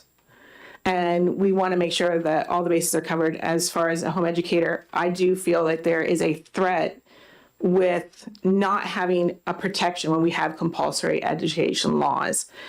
Unfortunately, in all throughout the nation, when you have a case where there is abuse and that parent, I was reading one earlier this week, that the parent pulled the child from the public school, wasn't homeschooling, but because they pulled them because the accusations had already been made and I think CPS was already involved, homeschooling got blamed. Sure. And so we need to make sure that our rights we can't just be investigated. And like I said, we want to make sure it's tight and make sure that everything is good to go. And nothing is missed. Thank you, Madam Chair. Representative McDonald. Thank you, and thank you so much for all of the feedback, really. I was taking notes as you were speaking, and I want to make sure I didn't miss anything. You suggested changes to 193A4 regarding children with disability. Yes, ma'am. Said you'll pass it out. Yes. And then you said Roman numerals 6 and 7 may not best fit in this bill because they're elsewhere in law, so we should take a look at that. Was there another change that I missed? The certification of our certification, basically, I believe that puts the power back in the state. Right now, like when we do, say, our notification, we get an acknowledgement letter back, just saying, okay, we understand, got it. Basically the same thing. That acknowledgement letter will help parents, especially if their child is before the age of 18, to know that they have actually, the state has acknowledged that they are completed with their home education and they are no longer subject to compulsory ed. Basically that. Okay, that's helpful. Thank you. You're welcome. I do have a question for you. Yes, ma'am. Are you aware that in the state of West Virginia right now, there is a bill proposed where if a parent notifies the state that they're home educating and they have not ever attended public school, it would automatically trigger a home investigation by their version of DCYF. Are you aware of that legislation? That might be from the same case, because I believe that was also West Virginia. I'm not aware of their legislation at the moment, so that's one reason why we want this bill as tight as possible, because we know that people use homeschooling or home education in order to, when they're already under investigation and they pull their child, suddenly it becomes, oh, they're homeschooled. This is why they're being abused. So we want to make sure that that is just not, that's kind of clear. Thank you. I believe you're referring to the case in Connecticut as opposed to the one in West Virginia, but thank you very much. Representative Murray. Thank you, Madam Chair. Thanks for taking my question. Thank you for being here. Your input has been extremely valuable. I too am curious, have any of these discussions involved HEAC or the Home Education Advisory Council or Commission? Sorry, is it council or commission? I apologize. Council, I believe. It's always confusing. Council. Thank you. Has it involved any conversations? I have not been in any discussion with HEAC. I mean, I know members who are on HEAC, but we haven't spoken about the actual council. And may I follow up? One other follow-up. One follow-up, Representative Murray. Thank you, Madam Chair. And my other question is, I share, just like Representative McDonald, an interest in making sure that kiddos with disabilities and their needs are also being met. Have you worked with groups who are in disability rights advocacy to also help ensure that those needs are being identified for this piece of legislation to protect students and children? I'm not working with any particular group. I just know from my own personal experience, most people with, or most families with special needs children usually already have an army of well-trained professionals that they can tap when they need assistance with, let's say, OT, where executive functioning kind of skills. So we already have that massive group of people, and within our own community, we always are how we work together with our families, and home education is just one of those really good stalwarts that we support each other and make sure that our children get what they need. Thank you. You're welcome. Representative Woodcock. Only brought just to, can you refresh me, because I'm old. Can you refresh me on what the connection between homeschool educated folks that have youngsters with special needs of some type and the public school system? Is there any connection there at all? I'm not sure what you mean. You have, example, you have a special needs child. Do you have any connection or any responsibility through the public school with the public school system? No, not that I'm aware of. Okay, thank you. Thank you, Madam Chair. I have one more question for you. I believe you just said that are you making your recommendations based on personal experience when it comes to special needs students, or have you consulted with attorneys for your recommendations? The recommendations that I have are mostly the language, because the way the language is set up right now, it's kind of separating them out, like these kids, including these kids, like somehow they're not included in the first place. So the language that I have here that I will hand out is just to, I'll read one of the examples to you so you can see what I mean. A parent shall have the right to establish a home education program for their child, regardless of ability, disability, developmental status, or educational needs. So it just coalescing into, these are our children, and it doesn't matter what their needs are, we can meet them. Thank you. But to clarify, is that your personal opinion, or have you actually consulted with attorneys I've about? not consulted Thank with you. attorneys. Any further questions? Seeing none, thank you. Where can I put these? You can hand them to anybody who has testimony. When you're done testifying, you can hand your testimony to a representative on either end of the table. Thank you. Honorable Alicia Lekis.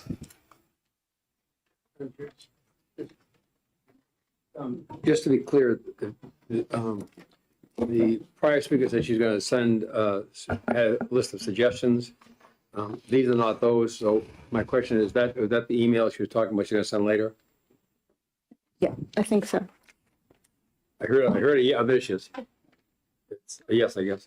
Okay, thank you. I thought that this was going to be, it's not. Thank you. Welcome back to Home Education and Policy. Thank you. Alicia Lekis, Hudson, New Hampshire. I served for 6 years on this committee, and I homeschooled my youngest child. And we are all aware, I believe, of families which have neglected or abused their children. We are all aware of public schools who have, and public school teachers who have neglected or abused children. We have lots of laws in place already, regulations that would hopefully keep that from happening, but clearly it doesn't. So clearly having all those regulations is not stopping this from happening. So, so we should be focusing on we should leave that to those, a lot of those are criminal, we should leave that to criminal and not in education. The those, I'm sorry. The vast majority of parents love and take good care of their children. The vast majority of public school teachers care about and teach their students. And we should be doing what we're doing based on that and not those who break those rules, laws, morals, because evil does evil regardless of what law is in place. They don't care. They don't care about good and evil. They're going to do evil if they want to do evil. So we should be, as education and not criminal, we should be looking at what best helps people educate. Now, to be a home educator is a lot of work. It's not easy. And I'm not going to say that home educators care about their kids more, because not everybody can home educate and not every kid works best educated at home. But I will say that those who take the time, the effort to educate their kids care about their kids. That's why they're taking all that extra time. They're going the hard way. And so as an education committee, since we care about education, we should be doing what we can. The rules, the laws that you come up with should be things which are going to help those parents who are already going above and beyond to try to give their kids a good education. You should be coming up with things that help them and not things that hinder them. And as far as some of the specifics, like the when you operate, that has come, I'm sorry, I'm fine, and I will happily leave it at that. I was wondering if you would be able to hold it to 3 minutes. Any questions for the Honorable Alicia Lekis? Representative Hall. Thank you, Madam Chair, and thank you for taking my question. So tell me about DCYS. Do you think it targets home education more than public school or more than homeschoolers or whatever? Do you think it's not fairly? I think that's some of the reason why parents don't want to declare that they're homeschooling, because then that puts them as a target. And by not saying anything and by not having to go before it, then they just homeschool their kids, and it keeps them out of the governmental oversight. Thank you. Representative Woodcock. Thank you. Good to see you again. And in our 4 or 6 years we were together, you're a constant advocate for homeschooling, and that needs to be said. Alicia, from looking at the amendment, is there any suggestions that you have that could make this better? Not particularly, not as, I mean, I know you're going to be paying attention to a lot of wording and whatever. I was absolutely thrilled to see this, because it does, we've come across a number of these issues, and this is taking it away and teaching a lot of homeschool kids. As an educator, I hear the parents' feedback, and these are a lot of the things that I hear parents complain about. So I think this is awesome. I also trust that you guys, with the input of all the people behind and all the other stuff you've gotten, come up with better wording perhaps, but I personally don't have a particular. Okay. Thank you. Thank you, Madam Chair. Thank you. Any further questions? Seeing none, thank you. Angela Kantz.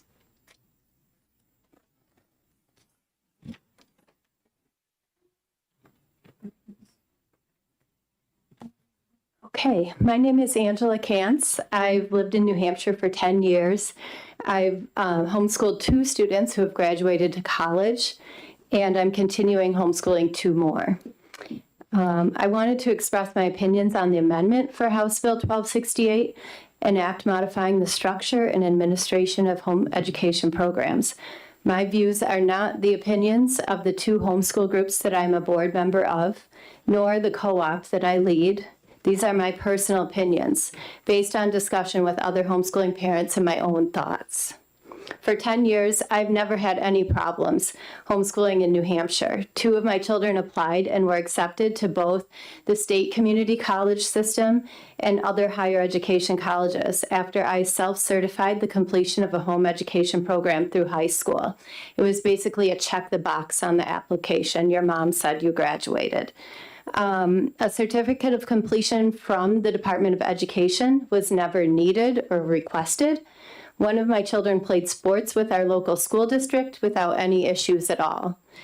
The school district also has the right to ask for the students' grades, and this district never even asked for that. So I really just hadn't had any issues with them. I've also helped many families who had either just moved to New Hampshire or started homeschooling to understand and comply with the 193A home education law, and I rarely heard any issues or problems arising after that. The local school district once incorrectly put dates on one of my acknowledgement letters that they sent me, so they specifically dated it only for like the 2018-2019 school year, and that is not following the law. So this issue was addressed by HEAC, the Home Education Advisory Council, and a technical advisory was later issued by the Department of Education, and that school district wrote me a corrected letter back, and everything was fine. For these reasons, I've been hesitant to support the amendment on House Bill 1268, or a wide change to our current homeschooling law. I have great respect for the current law in that it seems to be working well. I don't believe that by notifying, parents ask for permission. It is simply a one-time notification of intent to homeschool, and the school acknowledges but not approves that. We evaluate and track the educational progress of our children, and we are not required to submit that to any other authority. However, I'm hearing our legislators and HSLDA, the Homeschool Legal Defense Council, state that we as homeschoolers in New Hampshire need this law as greater protection of our natural right to homeschool our children, and to clarify the confusion resulting from the addition of the EFA pathway. So I have seen people have questions and wonder about if they were homeschooling under 193A before and moving over to the EFA pathway, what the differences are and what's the same, and understanding that process, that they are 2 separate pathways. And I do think this bill could definitely help clarify the 2 different pathways. I'm attending the hearing today to listen to what everyone has to say and try to understand a little bit more about why we need this change. So if it is true that in the future homeschoolers will need greater protection of our natural right to homeschool, and that this bill would afford that protection, then I will support this bill. The passage of this bill will not change the necessity, I think, of home educators to keep portfolios, assess your child's educational progress. It just doesn't make that a law or a requirement. And it will not change anything about how deeply I care about my children's education and how I homeschool. My hope is that it will continue to protect our right to homeschool as much as the current law has done in the past. Are you willing to take questions? Yes. I'm sorry, Representative Murray, you're always the eager student. Thank you for your testimony, and that was extremely helpful in understanding where you see some of the confusion potentially. And I'm just curious if you are aware that there are, I believe, I could be wrong, other legislative attempts to further clarify the EFA. Am I correct, Representative? Oh, you are very correct. Other attempts to also further clarify the EFA where home education ends and EFA participation begins. Do you find that maybe that in and of itself might be a sufficient clarity or a clarification tool? Yeah, I mean, that might, and getting out the word and that kind of thing, and just, again, continuing counseling, people that, we have to ask. If somebody comes to me and says, I'm homeschooling, what do? I have to ask, are you using an EFA in order to answer that question? Thank you very much. Representative McDonald? Thank you. Thank you for taking my question. Kind of along the same lines as what was just asked, we had discussed, although it's not in this bill, that if a family is a homeschool family, home education, I should say, and then decides to become an EFA family, but educates at home, that they have to sign a waiver understanding that it's a different section of law governing them. Do you think that's a provision that would help distinct that, or that we should consider that in consultation with this bill? I'm not sure. I mean, I think if people want to school under the EFA, all of their communication goes with mainly the Children's Scholarship Fund. To be specific, the part that people don't understand or they haven't seen in the law as much is that because they have notified the public school that they were homeschooling under 193A previously, and it's a one-time notification, and that notification is valid, they don't understand that as they start going with the Children's Scholarship Fund, they need to notify the public school that they are no longer homeschooling under 193A. But I think that things are getting better as far as what I've heard. I don't know for certain, but I do think the Children's Scholarship Fund, the people administrating the EFA program, are the ones that are communicating with those families for what steps they need to take under the current law to be following the current law. Okay, thank you. Representative Hall? Thank you, Madam Chair, and thank you for taking my question. It certainly sounds like it's worked well for you, home education.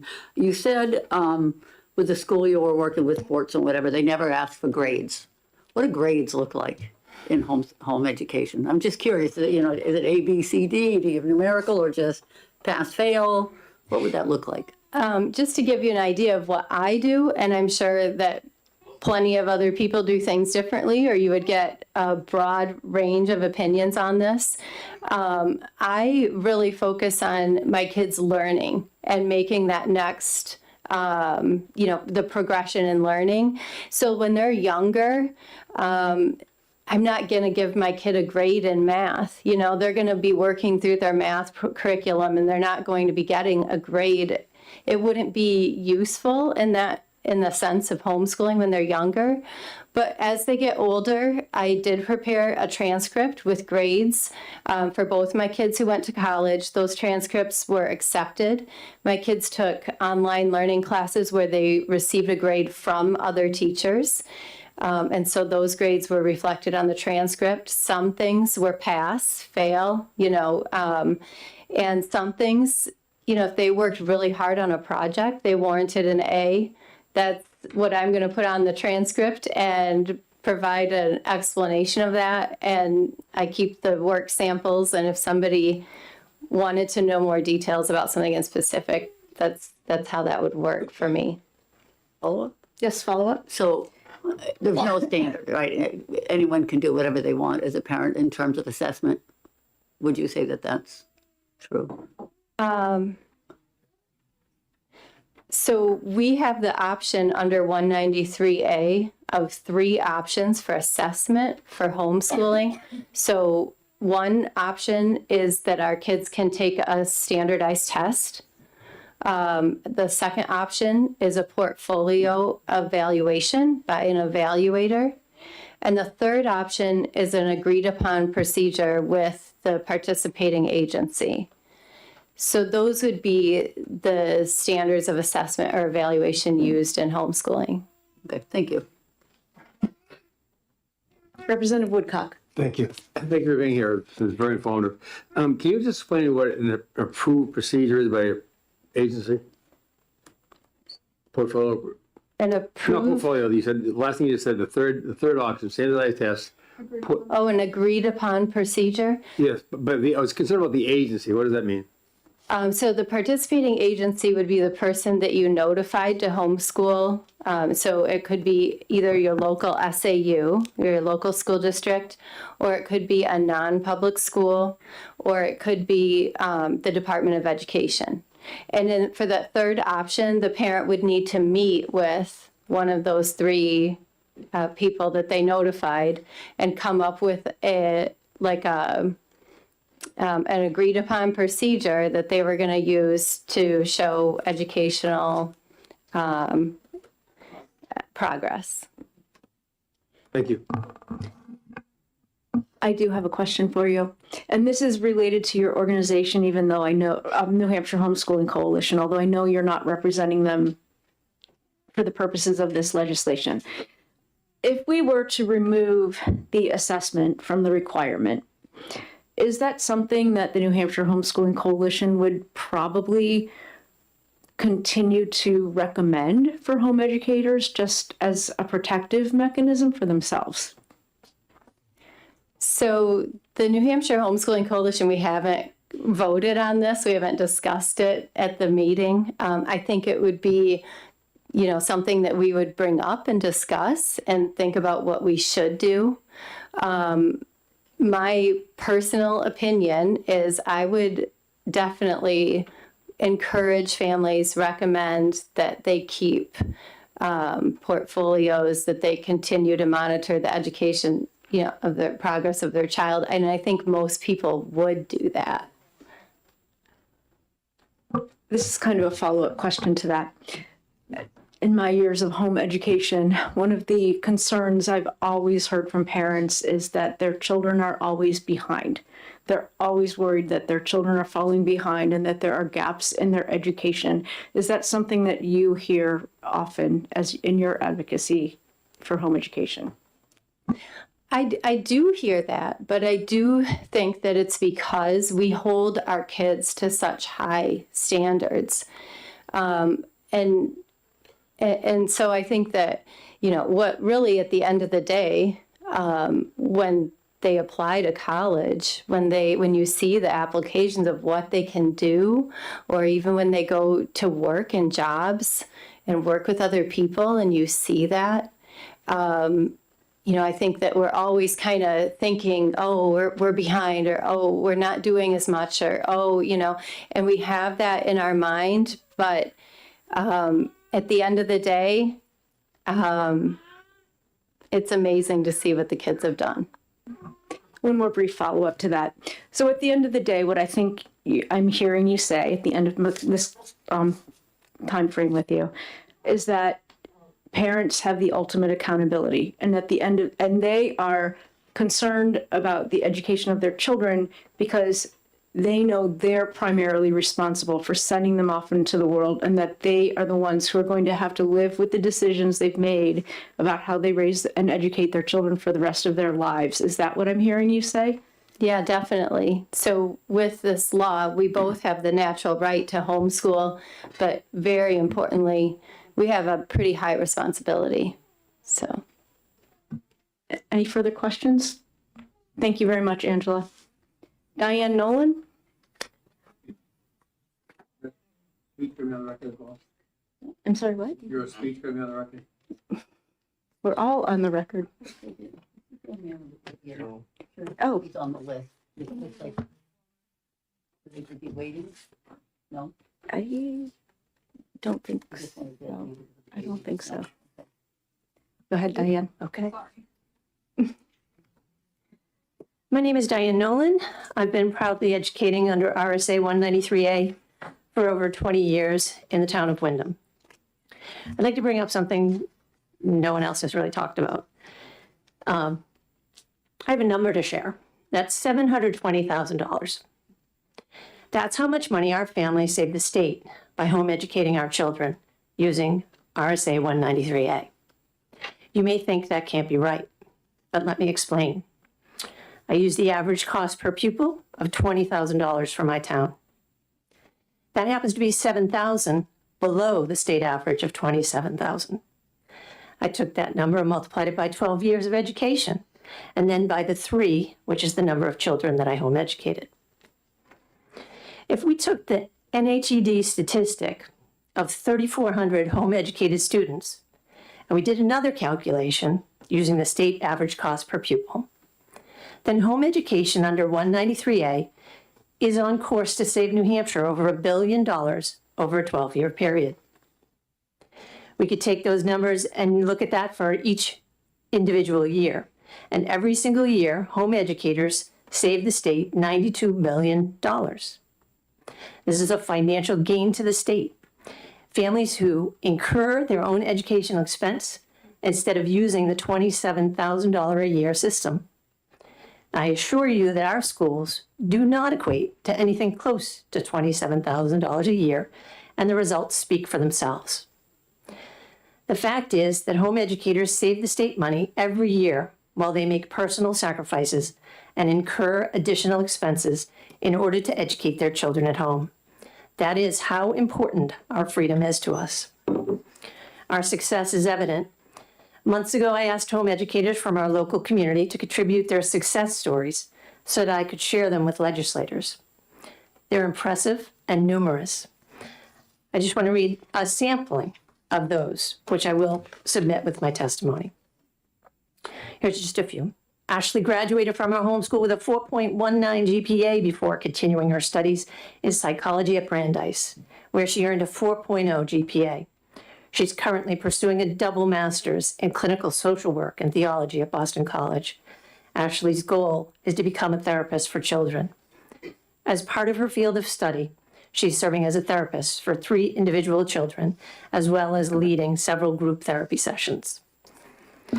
Michael was educated at home, K through 12, and graduated with an unweighted GPA in excess of 4.0, and a year of college credit through dual enrollment and AP courses under his belt. He received a full tuition scholarship with honors designation to pursue his degree in civil engineering at UNH after his selection as a National Merit Scholar semifinalist. He maintains a 3.94 while a senior at UNH and intends to remain in New Hampshire, where he can use those talents to improve New Hampshire. Michael will graduate debt-free. That's just a small example. There are at least 60 stories here. And there are many others that didn't get included. We value our freedom to home educate under RSA 193A. It's a fundamental right of parents to decide how and where to educate their children, to choose the best pathway that suits them. We don't ask for anything from the state besides that right, and we volunteer to bear the entire cost by choice. This bill enhances my rights as a RSA 193A home educator, and I expect the final version of this bill to provide all of the necessary protections to that right. And I appreciate the work that the sponsors have put forth. Thank you very much. Are you willing to take questions? Sure. Representative Hall? Thank you, Madam Chair, and thank you for taking my question. I'm just curious, when you were calculating the savings, were you thinking about, let's say a school has 21 kids in their 5th grade class, and one of those students leaves to go to be home educated. So the heat, the per pupil cost includes heat, includes teachers, so there's no savings in the teaching, there's no savings in the heat, there's no savings in it. Did you take that into consideration? I can see that. Follow-up? You can see that, but when you calculate... Did I alter the numbers? No, I didn't alter the numbers. Thank you. I have a question for you. Mm-hmm. How much, do you have an idea of how much you spent each year to educate your own children?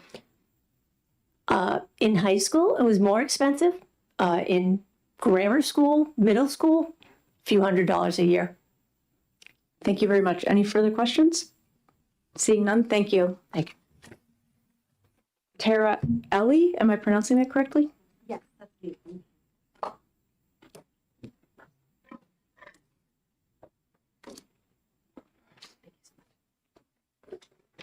Wanted to make sure that I didn't cough while I was trying to talk to you. All right.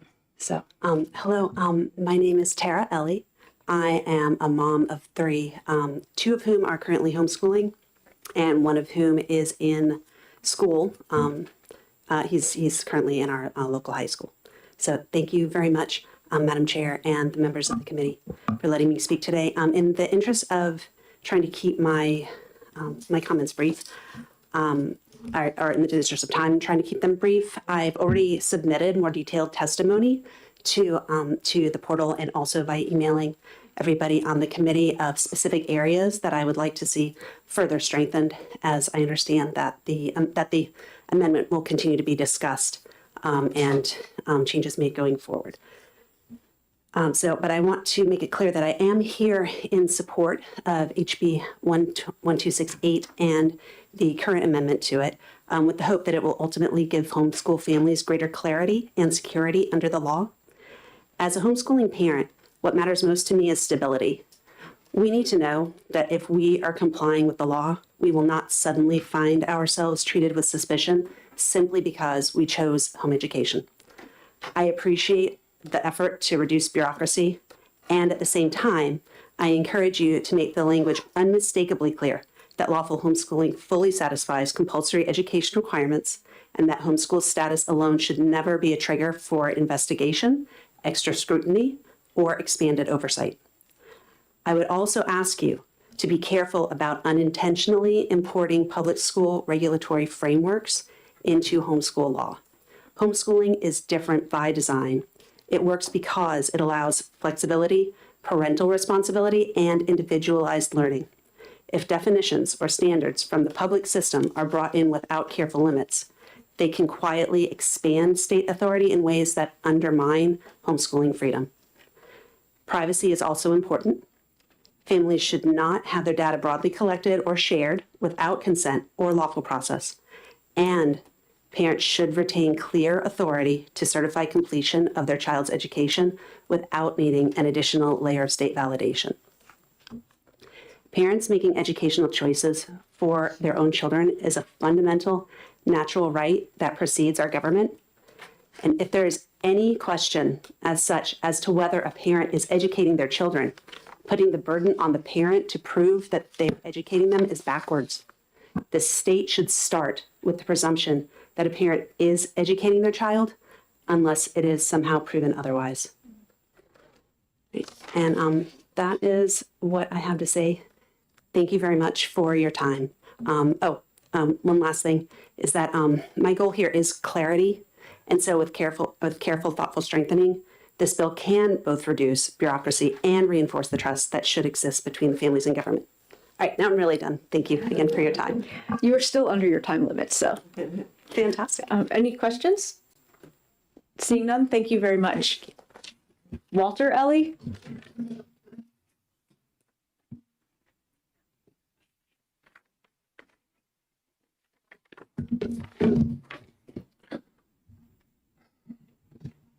Hello, committee and chairperson, members of the committee. For the record, my name is Walter Ellie. I'm from Madbury, and I am a dedicated New Hampshire home educator. And I'm testifying in support of the intent of the bill and the amendment to the amendment, as it were. And I also want to echo the strong testimonies of Mrs. Mertz, Ms. Whedon, and the refugee from Maryland, whose name I missed. To Representative Murray regarding the heartbreaking testimony, bad actors will always find ways to evade the government. It's only the community and the people within it who can actually stop those stories from happening again. And as others have noted, additional government oversight often just trades one type of abuse for another. We want all abuse to stop. And while I support the amendment's intent to deregulate, I also agree with others that the bill must be further strengthened. We need more liberty with less risk. The current language leaves families exposed to truancy and DCYF risks without affirmative, legally recognized protected options. I respectfully urge the committee to address 3 specific flaws. First, remove the public school definition of special needs. With no disrespect, the amendment explicitly ties home education to developmentally disabled children as defined in RSA 186C2, 1, and 1A. Tying independent home education to public school definitions invites further state regulation. So mere connection creates a bridge. Striking it entirely is the only safe way to proceed. Secondly, strike the Department of Education's role in issuing certificates of completion. Under RSA 193A5, paragraph 3, the bill still mandates that the DOE commissioner issues a certificate if requested. And similarly, it codifies state power. Instead, the law should establish a parent-issued notarized declaration of completion is fully legally valid on its own, providing a durable shield without state oversight. Thirdly, do not import the ED 315 language into state law. There's been some of that brought into the bill. For what it's worth, we're repealing ED 315 in the bill itself explicitly, but there's language that survives, been copied from that. It's the state certification process, for example. It brings in a permanent statute, which defeats the purpose of getting rid of 315. So be careful not to bring that language into this bill. Let's just remove ED 315, not codify it. I know that myself and others today are testifying in support. We're not being divisive. We're protecting home education for the future. Please adopt these changes to truly empower families without hidden liabilities. Thank you for your time, and happy to take questions. Thank you very much. Are there any questions? Seeing none? Oh, Representative Murray. I was being dutiful to just wait for a second, so I thank you. I do have a brief question with regard to your testimony and seeking to remove any reference to special education or special needs. I'm curious to know whether or not that would help or hinder home education families from their already allowable opportunity to seek services should they need them in a public school entity or through them. That is a pathway available to you all currently. And so removing that, do you have any indication of whether that would limit that option for folks? I'm not sure how the language specifying what type of children get home education would limit their ability to seek public services. I don't have the cross-reference available, but I feel like just saying children covers every type of child, but I don't know the law. Thank you. Thank you. Any further questions? Seeing none, thank you very much. All right. Jennifer Pereira.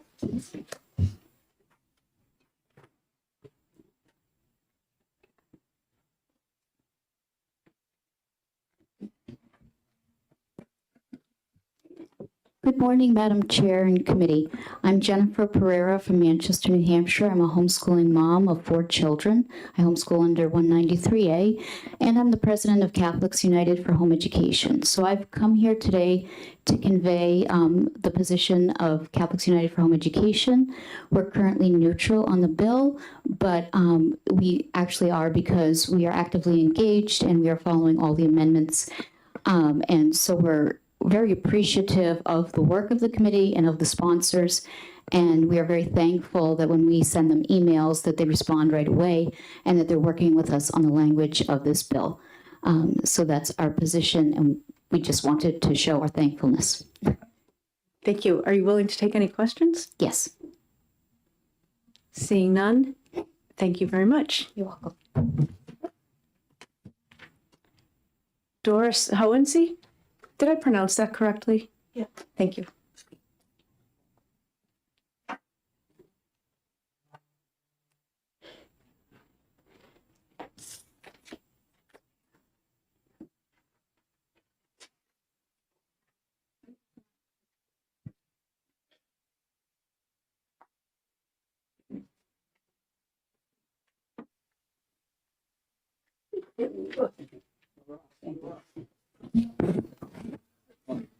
Chair and members of the committee, thank you for letting me speak. I'm Doris Hohensee. I'm from Nashua.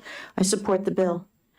It's comprehensive. The sponsors have been great at resolving problems. In 1990, we met in Reps Hall, 500 parents with kids, for an hour and a half waiting for an unregistered lobbyist to work behind the scenes to give a last-minute draft. So the contrast between what they've been doing and what we started with is monumental. This bill proposes to fix problems. That first bill, the sponsor said, with this bill, we can finally litigate and win against homeschoolers. Literally said that, the senator, to his colleagues. Because we used to operate under manifest education hardships. We had guidelines, rules that had no statutory authority. We could make a deal with our district, and if we violated that like somebody did in Mount Vernon, then the state got all upset. They wanted a statewide net. So they destroyed local control and gave us a statewide rule. I never complied with the law. I have 6 kids. I'd openly come and say I've homeschooled 6 kids, but I will not comply with your unconstitutional law. This law I could comply with. Even in 2012, when we put in that law, there were still sticking points. When you argued the constitutional points with legislators, straight over their heads. Well, one in 2012, and I could tell because they repeated my words in exec session, was right now you can terminate our programs. We have to hide if we're deficient in math. If we didn't have to hide any deficiency, we could work collaboratively with our district and get the help we needed. They finally understood that they were being counterproductive, and they kept repeating that. They have an axe hanging over their head. Well, of course we do. They could put us on probation. They could terminate our program. That was a big step forward in 2012. This is even more huge because it flips the guilt that exists in current laws, where we are required to collect records to prove our innocence of educational neglect. There's 3 places in this amendment to the amendment where it takes RSA 169C and it strikes out education. It takes away educational neglect. There is no fear. We are not collecting records that they can subpoena to bring to use against us in a court of law. I refuse to do that. Some worry that there's less mandatory paperwork and they'll be summoned to court. But if they are, the state has to prove. We start out with a presumption of innocence. Can you imagine that? Our normal legal presumption of innocence is going to be restored. They have to prove that there's some malfeasance going on. There's also truancy they were worried about. If you look at the truancy law, nothing in this section shall affect or limit the duties of a parent pursuant to RSA 193.1, which if you go to it, a child receiving home education pursuant to 193A is therefore exempt from this requirement. There is no truancy if you declare. We are presumed innocent. This is a huge bill. There's several other things, but I'll stop there. Thank you very much. Any questions?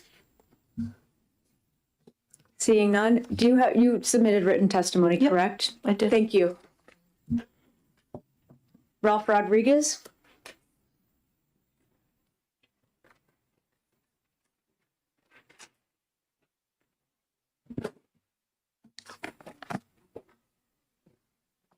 Good afternoon, Madam Chair, members of the committee. My name is Ralph Rodriguez, and I'm an attorney with the Homeschool Legal Defense Association. HSLDA currently represents over 90,000 member families nationwide, including many here in the state of New Hampshire. And I thank you for the opportunity to testify in support of HB 1268 as amended and the amendment's progeny.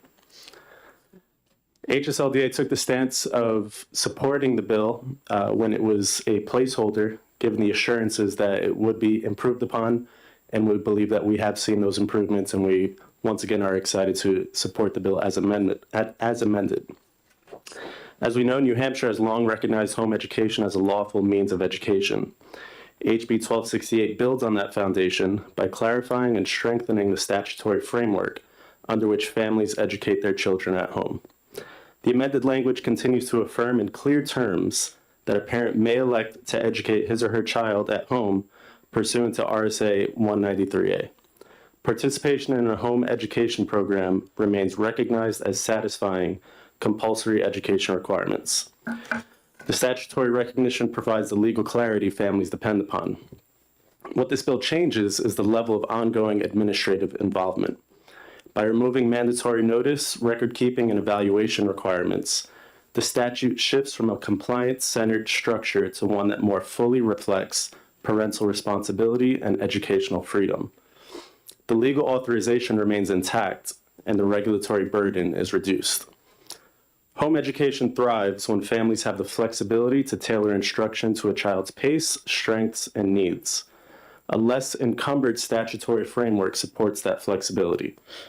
It allows parents to focus their time and resources on instruction rather than administrative compliance, while preserving optional documentation mechanisms for those who wish to maintain them. From a policy perspective, this approach recognizes that educational success in the home setting is driven by parental engagement and individualized instruction. The role of statute is to clearly authorize that pathway, not to manage it administratively. HB 1268 as amended maintains clear legal authorization for home education while simplifying its structure. In doing so, it strengthens homeschool freedom in New Hampshire and supports the ability of families to educate their children in a manner best suited for them. For these reasons, HSLDA respectfully urges the committee to recommend HB 1268 as amended, and I thank you, and I would be pleased to answer any questions. Are there any questions? Representative McDonald. Thank you, Madam Chair. Thank you so much for taking my question. The committee has received testimony from the Coalition for Responsible Home Education in opposition to the bill, citing concerns that they believe homeschool alumni, they attend college at a lower rate and then ultimately work for less pay. How would you push back against that concern? Yeah, we've seen claims to that end since CRHE has come into existence and become somewhat of a voice in home education policymaking. We believe those claims are unfounded. We have been able to cite other reports and data to suggest that homeschool students thrive and succeed at higher rates or just as good rates as publicly educated pupils. And so, we believe those claims are unfounded and they don't represent the national trends that we see. Right. And if I could ask a follow-up? Yes. The same organization also says that deregulating homeschool would just be a way to cover up abuse and neglect. Is there testimony to the opposite of that? I think it's been stated here that bad actors will always evade laws. And so homeschool paperwork compliance is not a means to address that. I think we have laws that can address that and do an adequate job at doing so, and we shouldn't lump homeschool families who are trying to educate their children at home to avoid those tragic instances. Thank you. I asked a question earlier about what an organization might recommend to their members. If this law were to be adopted as amended, do you have any suggestions that you would offer to those organizations for assistance in their members in the event that they were accused of educational neglect or, well, any abuse? Yeah, thank you for your question. If this bill is passed, it would make New Hampshire as the 13th state in the country to have a no notice requirement. And nationwide, our staff continues to tell those families that live in no notice states to maintain good paperwork, good portfolios. I think it's been said by a few homeschool moms here already that that's what they do already. And so we don't believe that parents and families need laws to tell them what they need to do or how to best track the progress of their children when they're home educated. Thank you. Any further questions? Seeing none, thank you. Thank you. Ian Hewitt?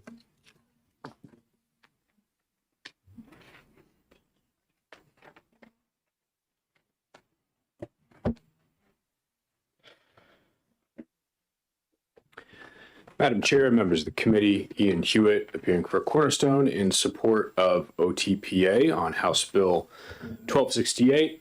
I would like to address the specific legal criticisms that I've heard of the bill so far, so I think I'll just go ahead and take a crack at that until my time runs out. There was a recurring theme that removing notification mandates will leave families more vulnerable to reports to and investigations by government agencies. And the most obvious and straightforward response to that is that there are a variety of different states, as Mr. Rodriguez mentioned, that have no notification requirements whatsoever. The closest one to us is Connecticut, and I've in the past worked with a variety of church communities in Connecticut, so I called them to ask them how homeschooling works there. And in Connecticut, no notification requirements ever on anyone. You could walk into public school in the middle of the day during the lunch period, pull your child out, never come back, never notify anyone, and just start homeschooling, and you've not violated any laws whatsoever. The homeschoolers there like that system. There's no push by the homeschoolers to institute mandatory notification in Connecticut. And to the extent removing mandatory notification could create vulnerabilities, those are more than offset by, in Representative Noble's bill, the strong affirmative protections she creates in the amendment and in the red text, especially A4 Roman numeral 5, A there, provision A under Roman numeral 5. Are you referring to this outline document or are you referring to? Well, it's in both, but A4 Roman numeral 5 is in the amendment as well, the OLS drafted amendment. And provision A there, which because it mentions evidence specifically, the state may not use evidence of home education. I read that actually as an exclusionary rule that could be the basis for a motion in limine. So that's a good substantive protection. And particularly now, not in the amendment, but in the red text, Roman numeral 7 creates a strong civil remedy. And maybe I'll conclude by talking about that because there were a couple of claims that this civil remedy is not going to really be accessible to most homeschooling parents because they don't have the financial resources to use it. This civil remedy provides for reasonable attorney's fees if you prevail. Reasonable attorney's fees provisions are an excellent enforcement mechanism. They are routinely used in courts in a variety of different contexts.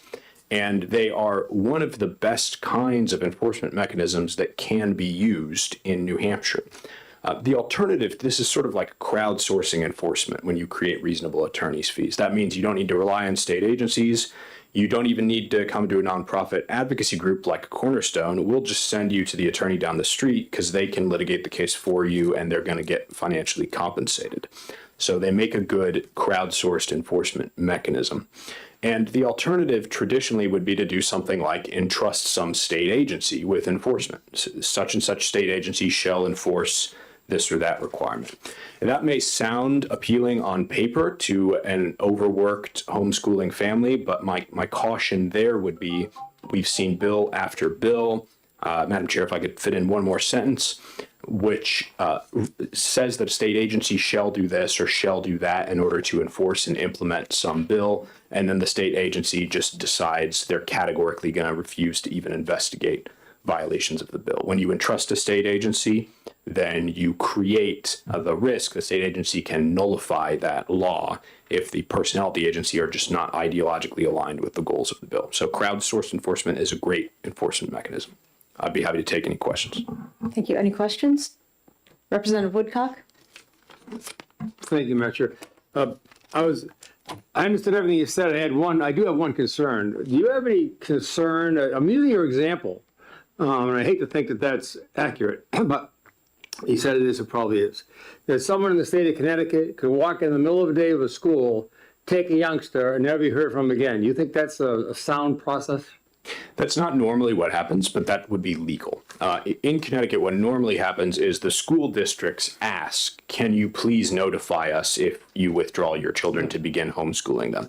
But it's a request. And my understanding is that homeschooling families across Connecticut, they do honor those requests and they do choose to notify the school district. But there is no state mandate of notification. Yeah, thank you. Follow up? Yeah, I'm not suggesting that they don't, being familiar with Connecticut.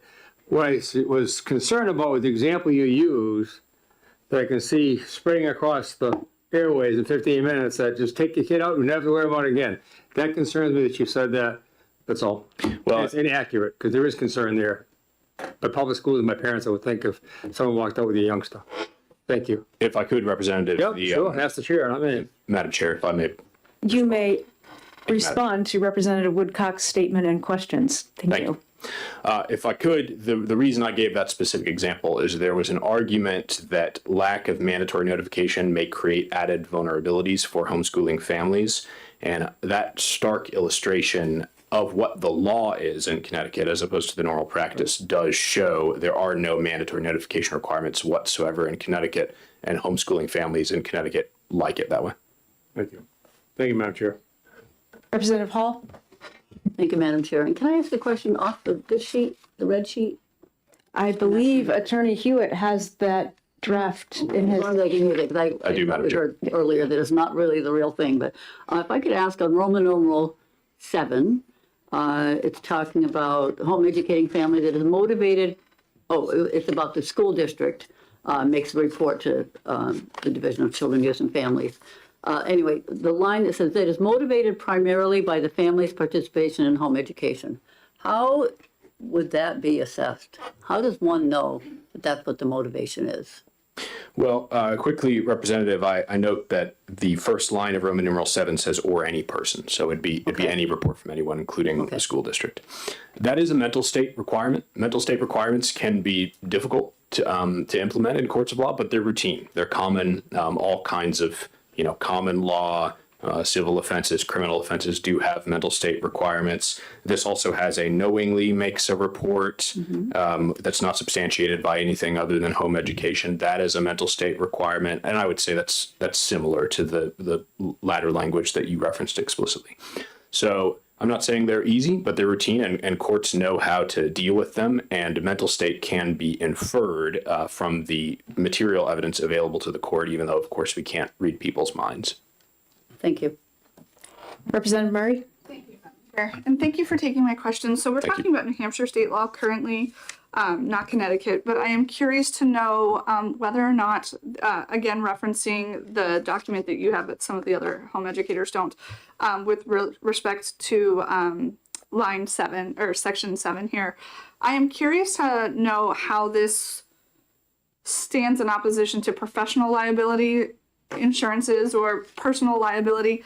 Why would that personal liability be put in there if it's referencing a district, an employee, an agent, somebody who is employed in a public school district or any district?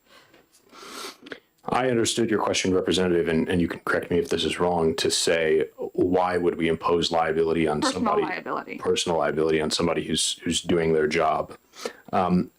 You could theoretically make the liability, rebound to the agency, but one way or another, you do need some kind of enforcement mechanism that creates consequences for the situation that's being described here, where someone does not have articulable facts to believe that there's abuse or neglect, but they want to get someone in trouble because they're engaged in home education and they make a report.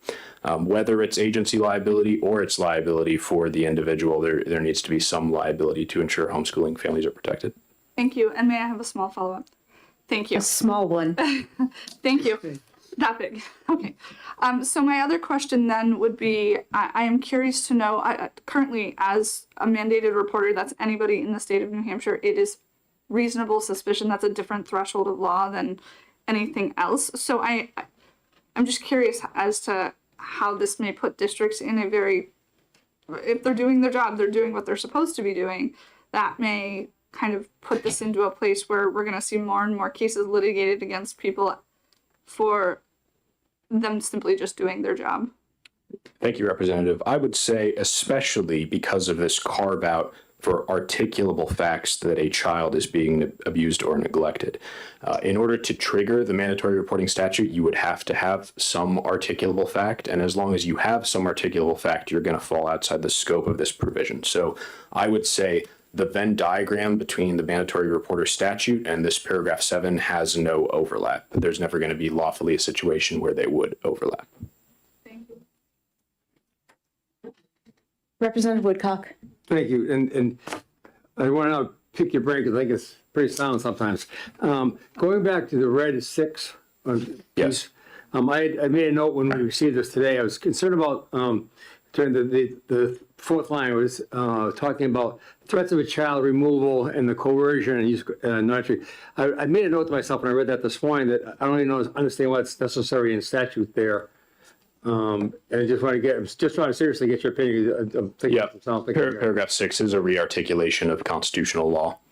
There are many contexts, though, in which state constitutional law is re-articulated in state statute to create a redundancy. It can create added clarification to re-articulate constitutional law in state statute. So just because it is already in constitutional law, I would say isn't a reason not to include it in this statute. Okay, great. Thank you. Appreciate that. Thank you, Madam Chair. Thank you. And I do have a question for you, Attorney Hewitt. I have been paying close attention to laws that are being proposed in other states. And if I look at Roman numeral 6, which Representative Woodcock was just mentioning, I believe that one would address the situation in West Virginia where the law proposed is that upon notification, if your child has not been attending public school, it automatically would trigger a home visit from their version of DCYF. And my other question is are you aware of any current attempts in Connecticut, current or past, to bring their law back into to coordinate with New Hampshire's, and how that went over. In response to your latter question, Madam Chair, no, I'm not aware of any push in Connecticut to reinstitute any kind of mandatory reporting requirement. And I would say I agree with the thrust of your point on Roman numeral 6, that even if, to Representative Woodcock's point, even if those West Virginia, I believe it was, even if those West Virginia families could prevail in a standard constitutional case that, hey, as a matter of constitutional law, you need a warrant to enter our homes, creating a prospective, clear statutory prohibition to try to ensure that it doesn't even need to come before the courts in the first place is a healthy and normal redundancy. Thank you very much. Any further questions? Seeing none, thank you. Thank you. Melissa Blasick, the Honorable Melissa Blasick.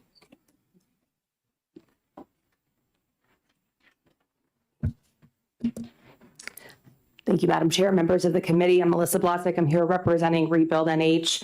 I have been part of a group of home educators working on this bill for the past couple of months. I believe there's about 14 either current or past homeschoolers. I myself am a homeschooler. I was homeschooled in the state of New Hampshire, so I've been involved in the community since 1998. I just want to point out a couple of just kind of hit it home. Truancy has been brought up a lot here. Current law already exempts homeschoolers from truancy laws. The truancy law here is RSA 18935A. Nothing in this section shall affect or limit the duties of a parent pursuant to RSA 193(1). And then in the next section, a parent of any child at least 6 years of age and under 18 shall cause such a child to attend a public school to which the child is assigned in the child's resident districts. Such child shall attend full-time school in session unless, and one of the unlesses is, the child is receiving home education pursuant to RSA 193A and is therefore exempt from this requirement. I believe that this bill, the current working amendment of this bill, is actually more protective for parents than our current letter of intent situation. The letter of intent is not proof that you are actually educating your child in any way. But what this bill does, making it the presumption, flipping the presumption that everyone is fulfilling their education and that therefore the state has to prove that they're not, that is a much better protection of homeschooling parents than the current system. We need to begin practicing self-governance. People are free to write their letters, get them notarized if they wish, keep portfolios and have assessments, but we do not need the government to require it and to mandate it. We can recommend it to our friends. We can recommend it to our homeschool groups, but we need to practice self-governance. This is liberty. To me, this is a pro-liberty bill. I think, and I also just want to point out that all states that have been brought up, well, we're a compulsory education state. All states are compulsory education states. There is no state in the country that is not a compulsory education state. But 13 have no notification requirements. And I haven't heard, and I did do some research of it being any type of issue for homeschooling parents. That's it. We highly, strongly support the bill, and I hope we can get this done. Thank you very much. Any questions? Seeing none, thank you. Thank you. Are there any other pink cards out there? Oh, what is are you calling Paul? Oh, I'm sorry. You had CACR 28. You need to fill one out, or CACR 24. And then I didn't see that you had HB 1268 at the top. So come on up. Okay. We need one for each. I thought you might. Yeah. Yes. Apologize. I'll do another one. I will do another one for the next. Well, it looks like she's going to be here all day with us. So. I'm happy to be here. I'm Colleen Palmer. I'm a home educator. I live in Belmont. And I'm just got to say, I'm really thankful to be in this room with all these wonderful home educators and lawyers and liberty advocates. It's really an honor, truly. to be around all these very thoughtful people. We all are here because we care about our children ultimately. And I think that the people who put forward this bill also would like to express how much we care about our children. And ultimately, in my opinion, the responsibility for educating our children lies on the parent. And the government, this education committee, I would like to see you put that into law, which puts that back on the parents. It's the parents' responsibility, it's the parents' rights. And I truly feel that all of us are born ready to learn. And all of us have our children. They're a gift from God, and we know what is best for our children. We see the minute and we see the macro in our children. We are the philosophers and the ones who feed and change our children. We are everything. We know our children, and we know what will make them thrive. We know their unique curriculum. And it feels as a parent like an insult that we should report to a bureaucracy that we're going to educate our children. Of course, we're going to educate our children. I would like the presumption to be that we are educating our children. We care about our children. And that should be our priority, is to support families who make the choice to do that. Now, I'm not saying that people shouldn't have the opportunity to go to public school. Sure, if that's what they need to do, they may do that. But we know how to educate our children.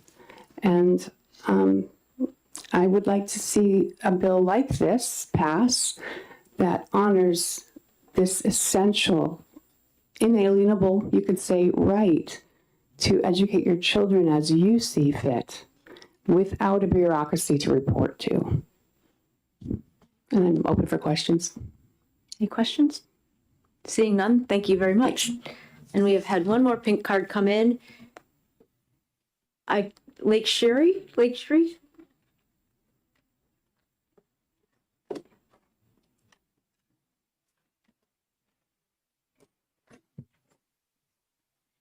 I'm sorry, you didn't know that you had to submit a pink card, did you? No, I didn't. Thank you very much for coming in to testify. So my name is Lakshmi. I'm here because I'm a new to home education.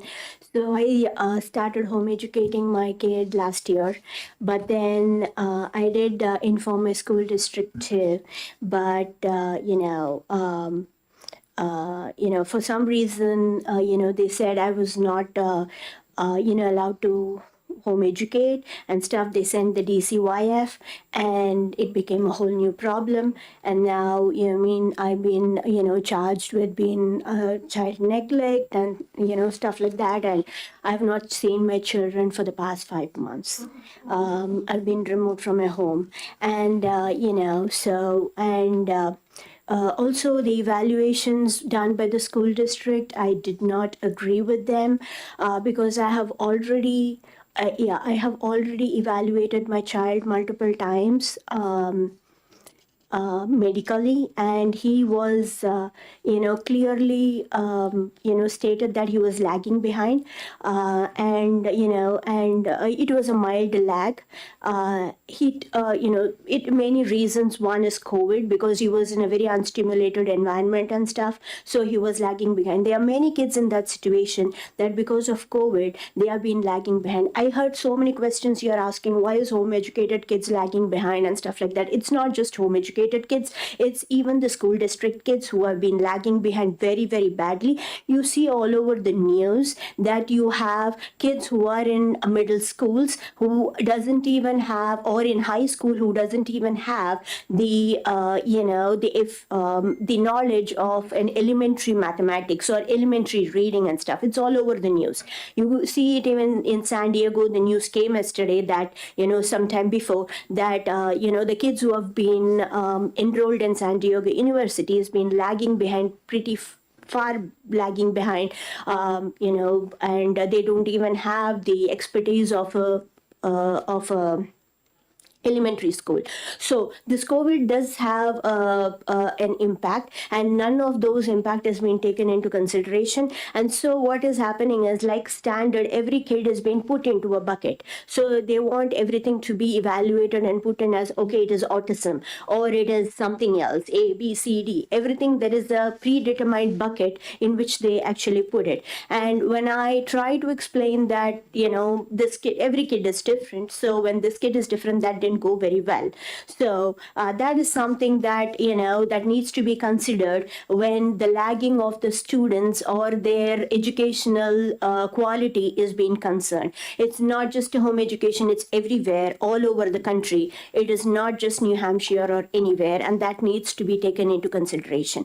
And that's one thing. Another one is, yes, I do fully support that, I did send notification to the school district, I sent notification to the home Department of Education, I sent notification to the school principal, everybody, but still I was, but I sent it in email. I didn't write it as a note of intent or whatever. And, that caused a lot of problems for me.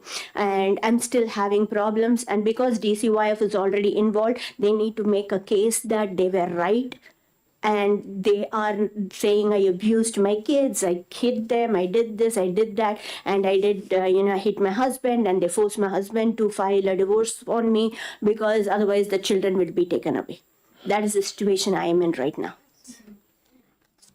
So that is something I want to bring into consideration. And also, yes, so this, intent to homeschool and stuff, it should be very clear that, parental rights, parent have the maximum interest in their child.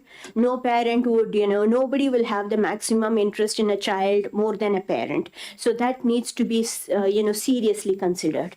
And the evaluations also should be taken into consideration, like, the COVID lagging and stuff like that, and not that every child needs to be bucketed into, autism or ADHD. I'm not against autism or anything. So that is being taken as one of the things, like, oh, you are against autism, that's right. No, I am not against autism, because I checked my child not once, but multiple times. Even after my doctor said, it's okay, he is not autistic, but still I took the initiative to go test him multiple times. The reason is I want to be 100% sure during the the early intervention period, because that's very, very important. You need to understand. So I wanted to detect it as soon as possible and address it as soon as possible, not wait till 10 years old. And now at 10 years old, they're forcing my husband to go in for evaluations and stuff, and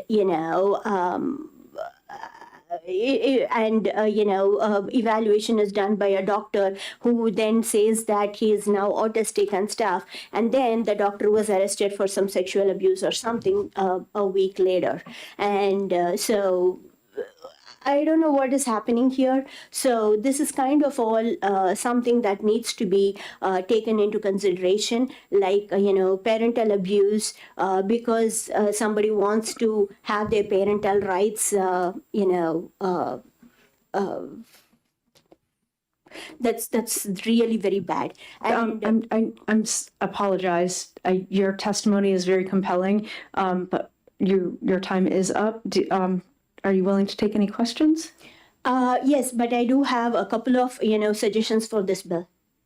Can you submit them to the committee via email? No, I would like to. If you give me like 2 minutes, it'll be over. I can give you like 30 more seconds. I already let you extend your time. Okay. So the the education should allow 50-50 or 70-30 or whatever percentage to go into whatever school of choice, maybe private school or whatever, and then do homeschooling also. So the homeschooling should allow that, separation of, the parental choice to go into school of their choice, or to have individual,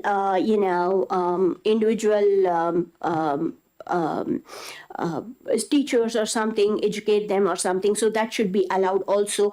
Because many times when I go to private school, they say that, or any school, or, they say, we don't allow it. We have a state mandatory that we have to do it like these many hours. So that should be considered also. So homeschooling should be combined with other types of schoolings also. And then there is an NHPR report which says that the number of disabled students has increased 3 times in 4 years in many districts. So that is, I don't think it's because of the disability, it's more because of the COVID effect that needs to be considered. And that's another one.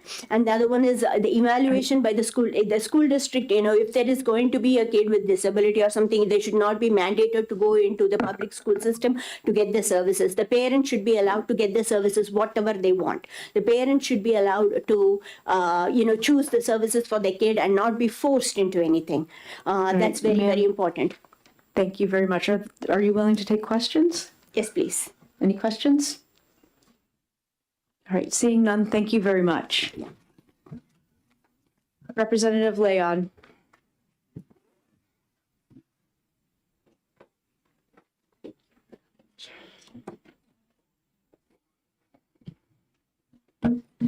Thank you very much. For the record, my name is Erica Leon. I represent the town of Derry, which is Rockingham 13.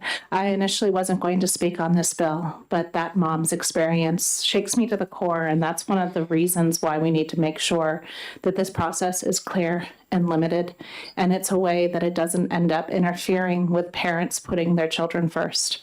I do want to share that in our homeschool experience, we also have a student that now is great friends with my son because they both love planes. Now within a co-op, he is thriving and doing so well.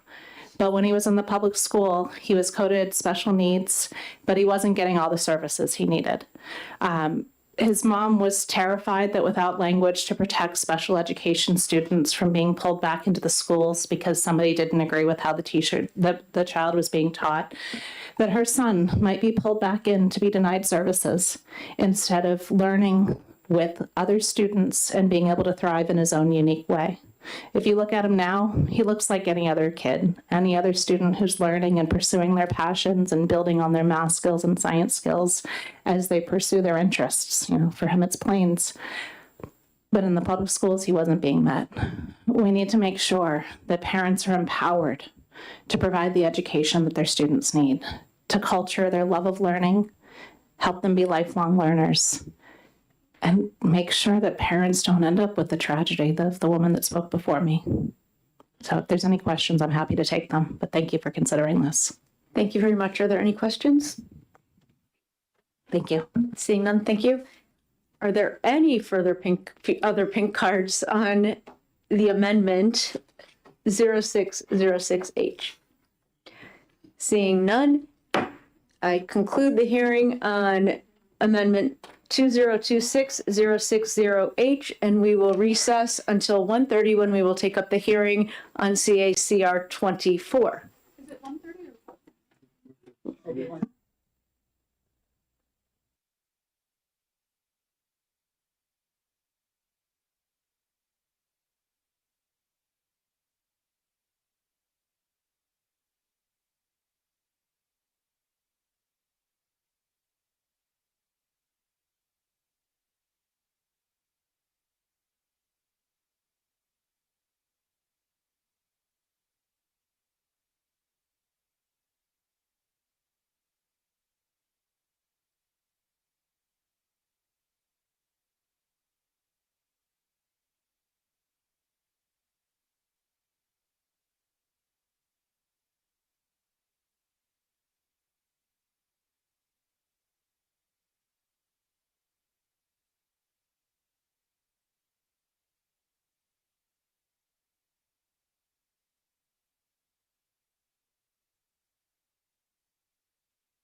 We will open the hearing on CACR 24 relating to the right to educate children, providing that parents and guardians have a right to direct the education of their children. And I recognize the prime sponsor, Representative Granger. Thank you, Madam Chair, members of the committee. Empires rise and empires fall. Legislators are elected and legislators lose re-election, and some resign or are worse. People are born, people die, ideas come and ideas go, tides go in, tides go out, and can't explain it. But some things never change. Parents will always love their children. CACR 24 is an attempt to codify that love in a way that protects parents and children from those who would seek to interfere and insert themselves between parents and children to prevent them from teaching and learning in a way that suits them best, anytime that may come in the future. We don't know what the next 100 years brings. We don't know what the next 1,000 years bring. If we still are abiding by the New Hampshire Constitution 1,000 years from now, I want this to be a part of it. So parents 1,000 years from now can make sure that they are allowed to raise their kids and teach their kids in whatever way seems best for their family. It protects homeschooling. It protects private schooling. It protects all family-directed learning. Any sort of schooling that may exist that the parents like, it protects their right to do that. So this should hopefully provide peace of mind to those who are worried that their curriculum is just one election away from being tossed. So please support CACR 24. Thank you. I will take questions. Thank you very much. Are there any questions? Seeing none, thank you. Thank you very much. Attorney Rodriguez.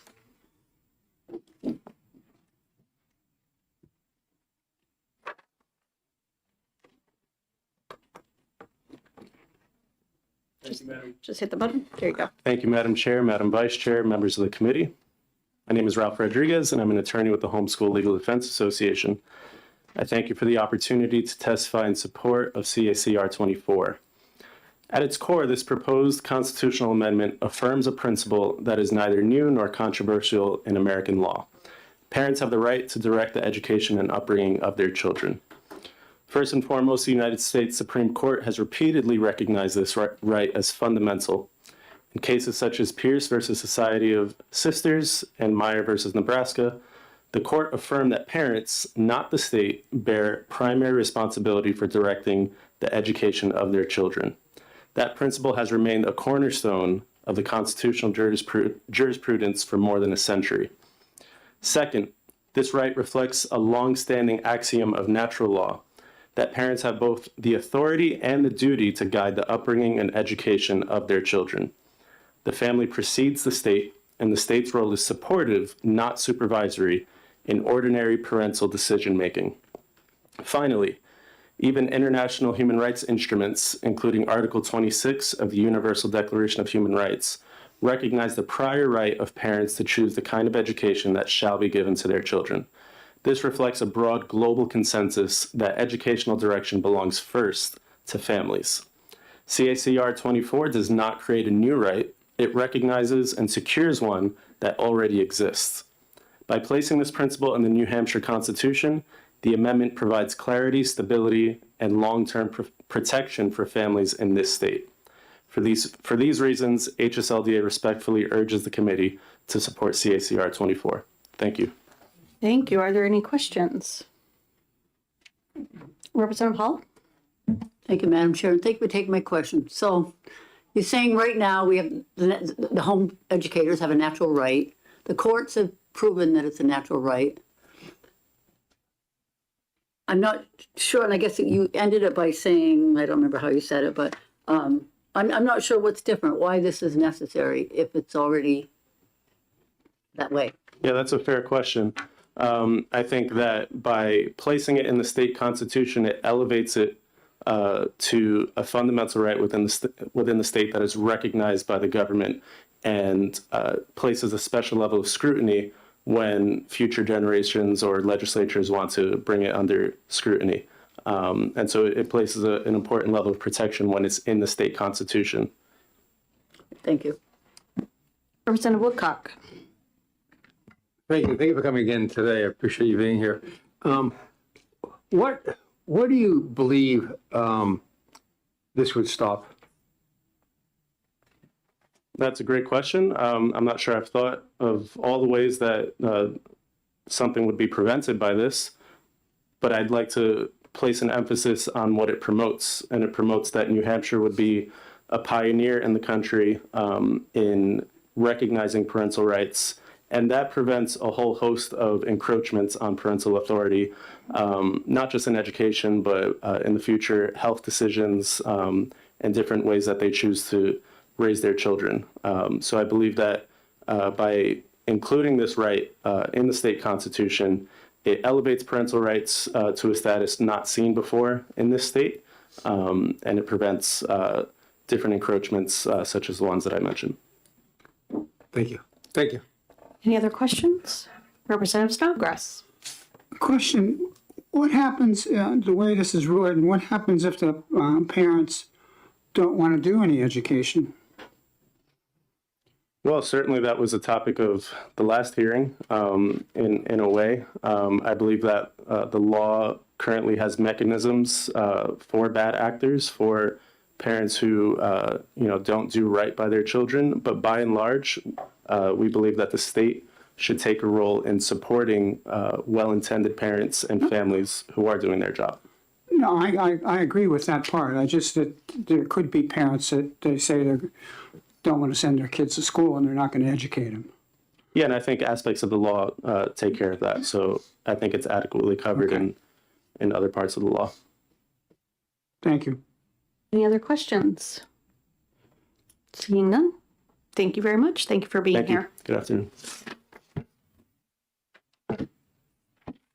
Colleen Palmer.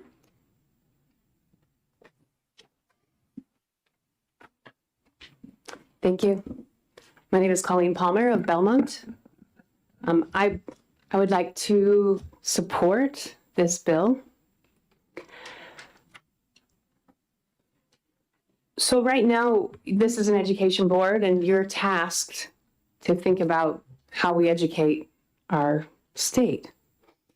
And it's very easy to assume that what we've been doing is good and we should just build on that.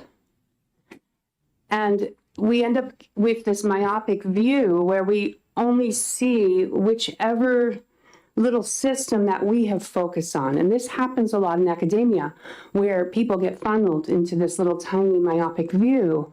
And there's no one ever stepping back to look at the whole system, to look at the fruit.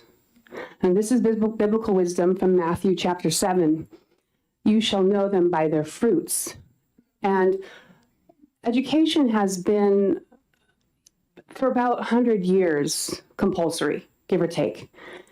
And I think that what we should do as a board of education or as a legislature focused on education is ask ourselves, what has been the fruit of mandatory education?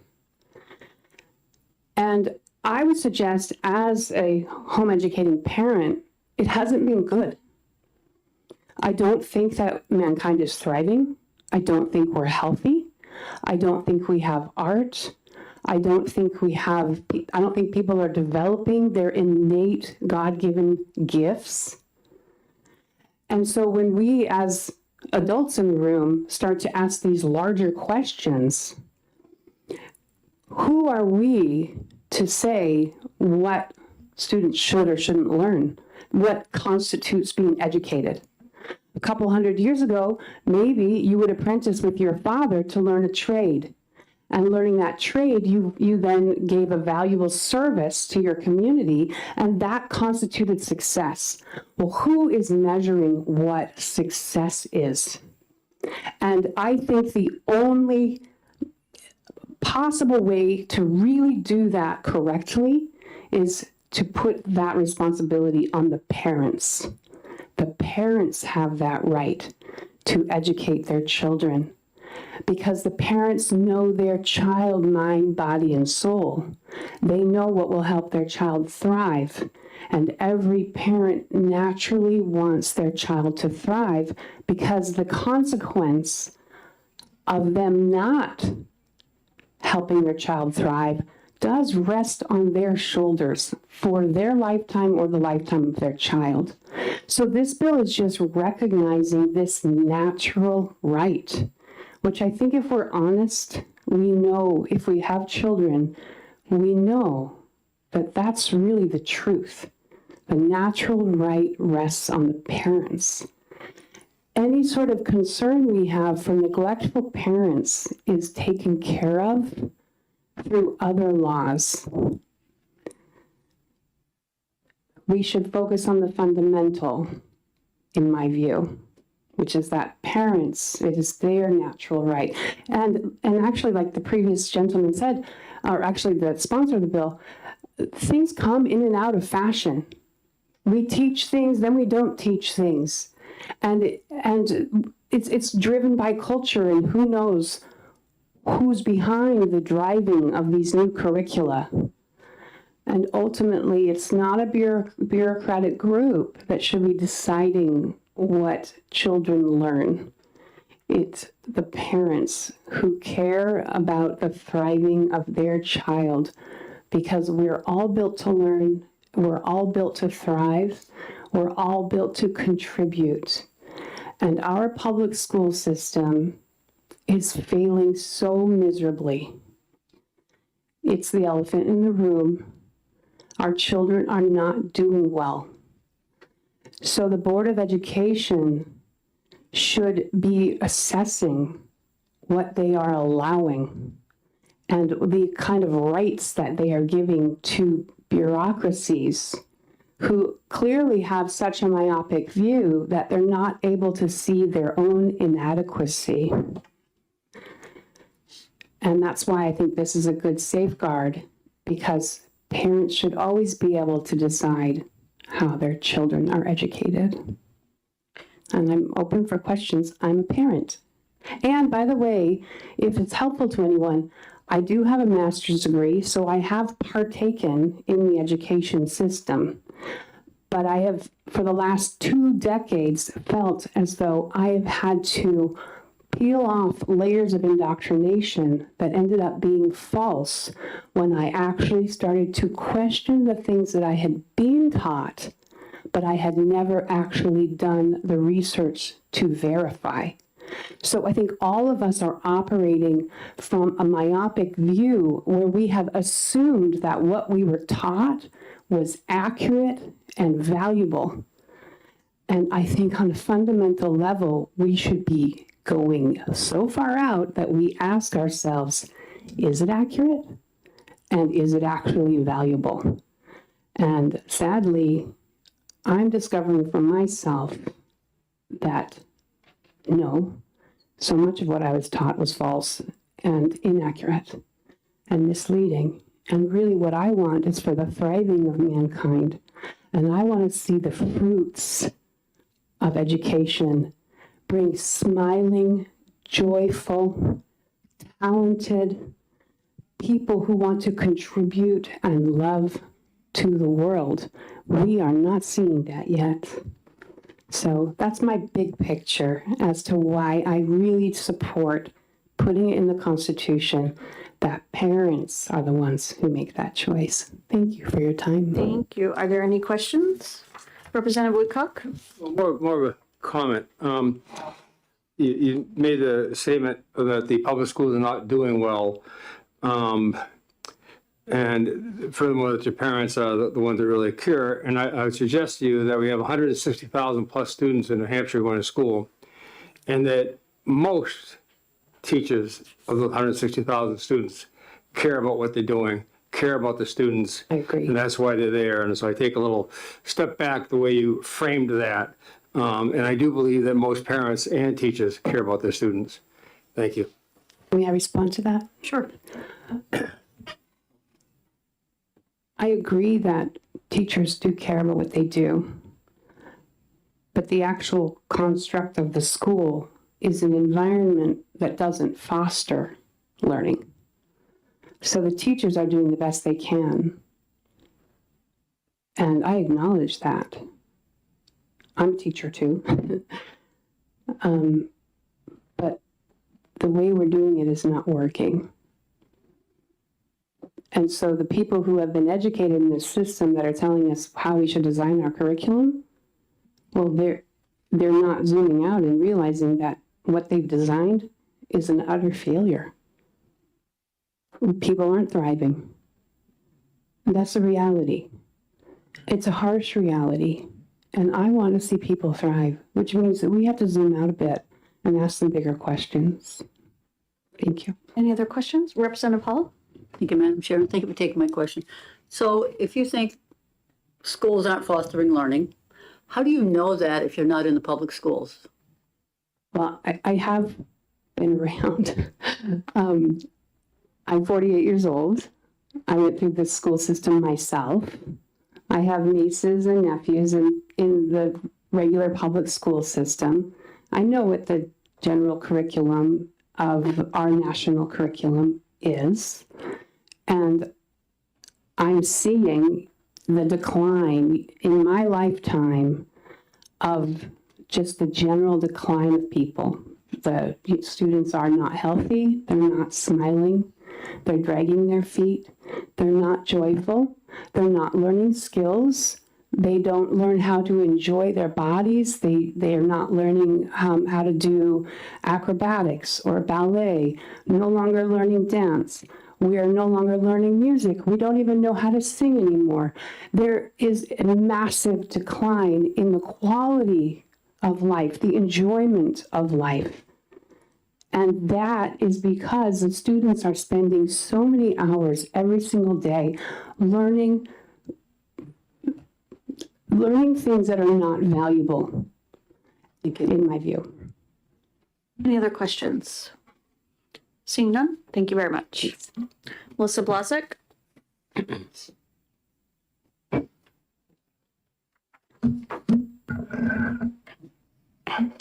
Thank you, Madam Chair. Members of the committee, I'm Melissa Blasek. I'm here representing Rebuild NH. I'm here to express my support for CACR 24, which would amend the New Hampshire Constitution to affirm that all parents and guardians have the right to direct the education of their children. At its core, this proposal recognizes a fundamental truth. Parents are a child's first and primary teachers. It acknowledges the natural role of families in shaping their children's educational paths, values, and opportunities, whether in public schools, private schools, homeschooling, or other educational settings.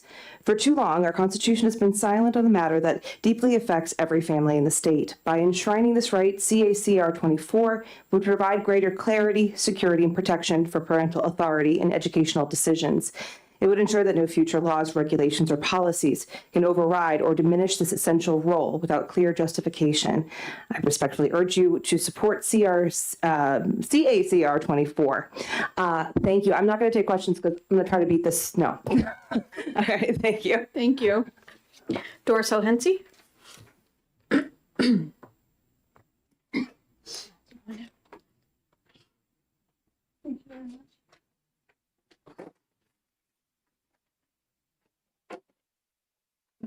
Thank you.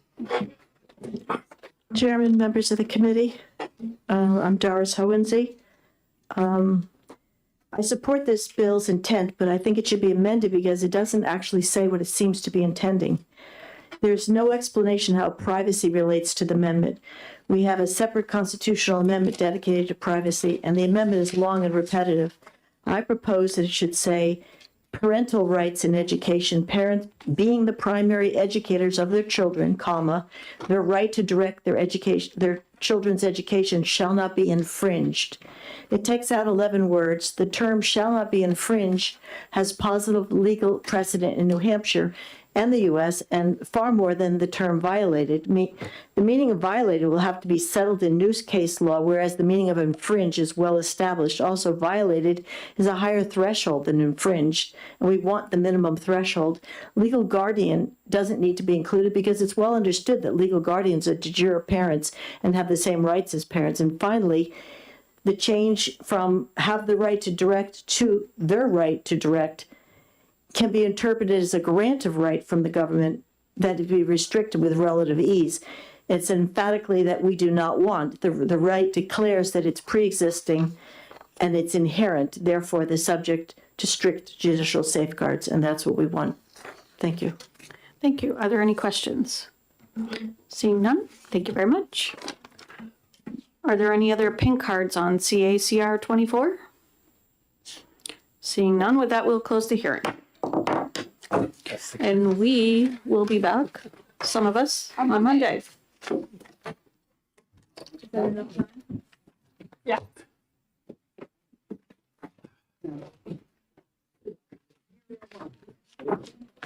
I know, well.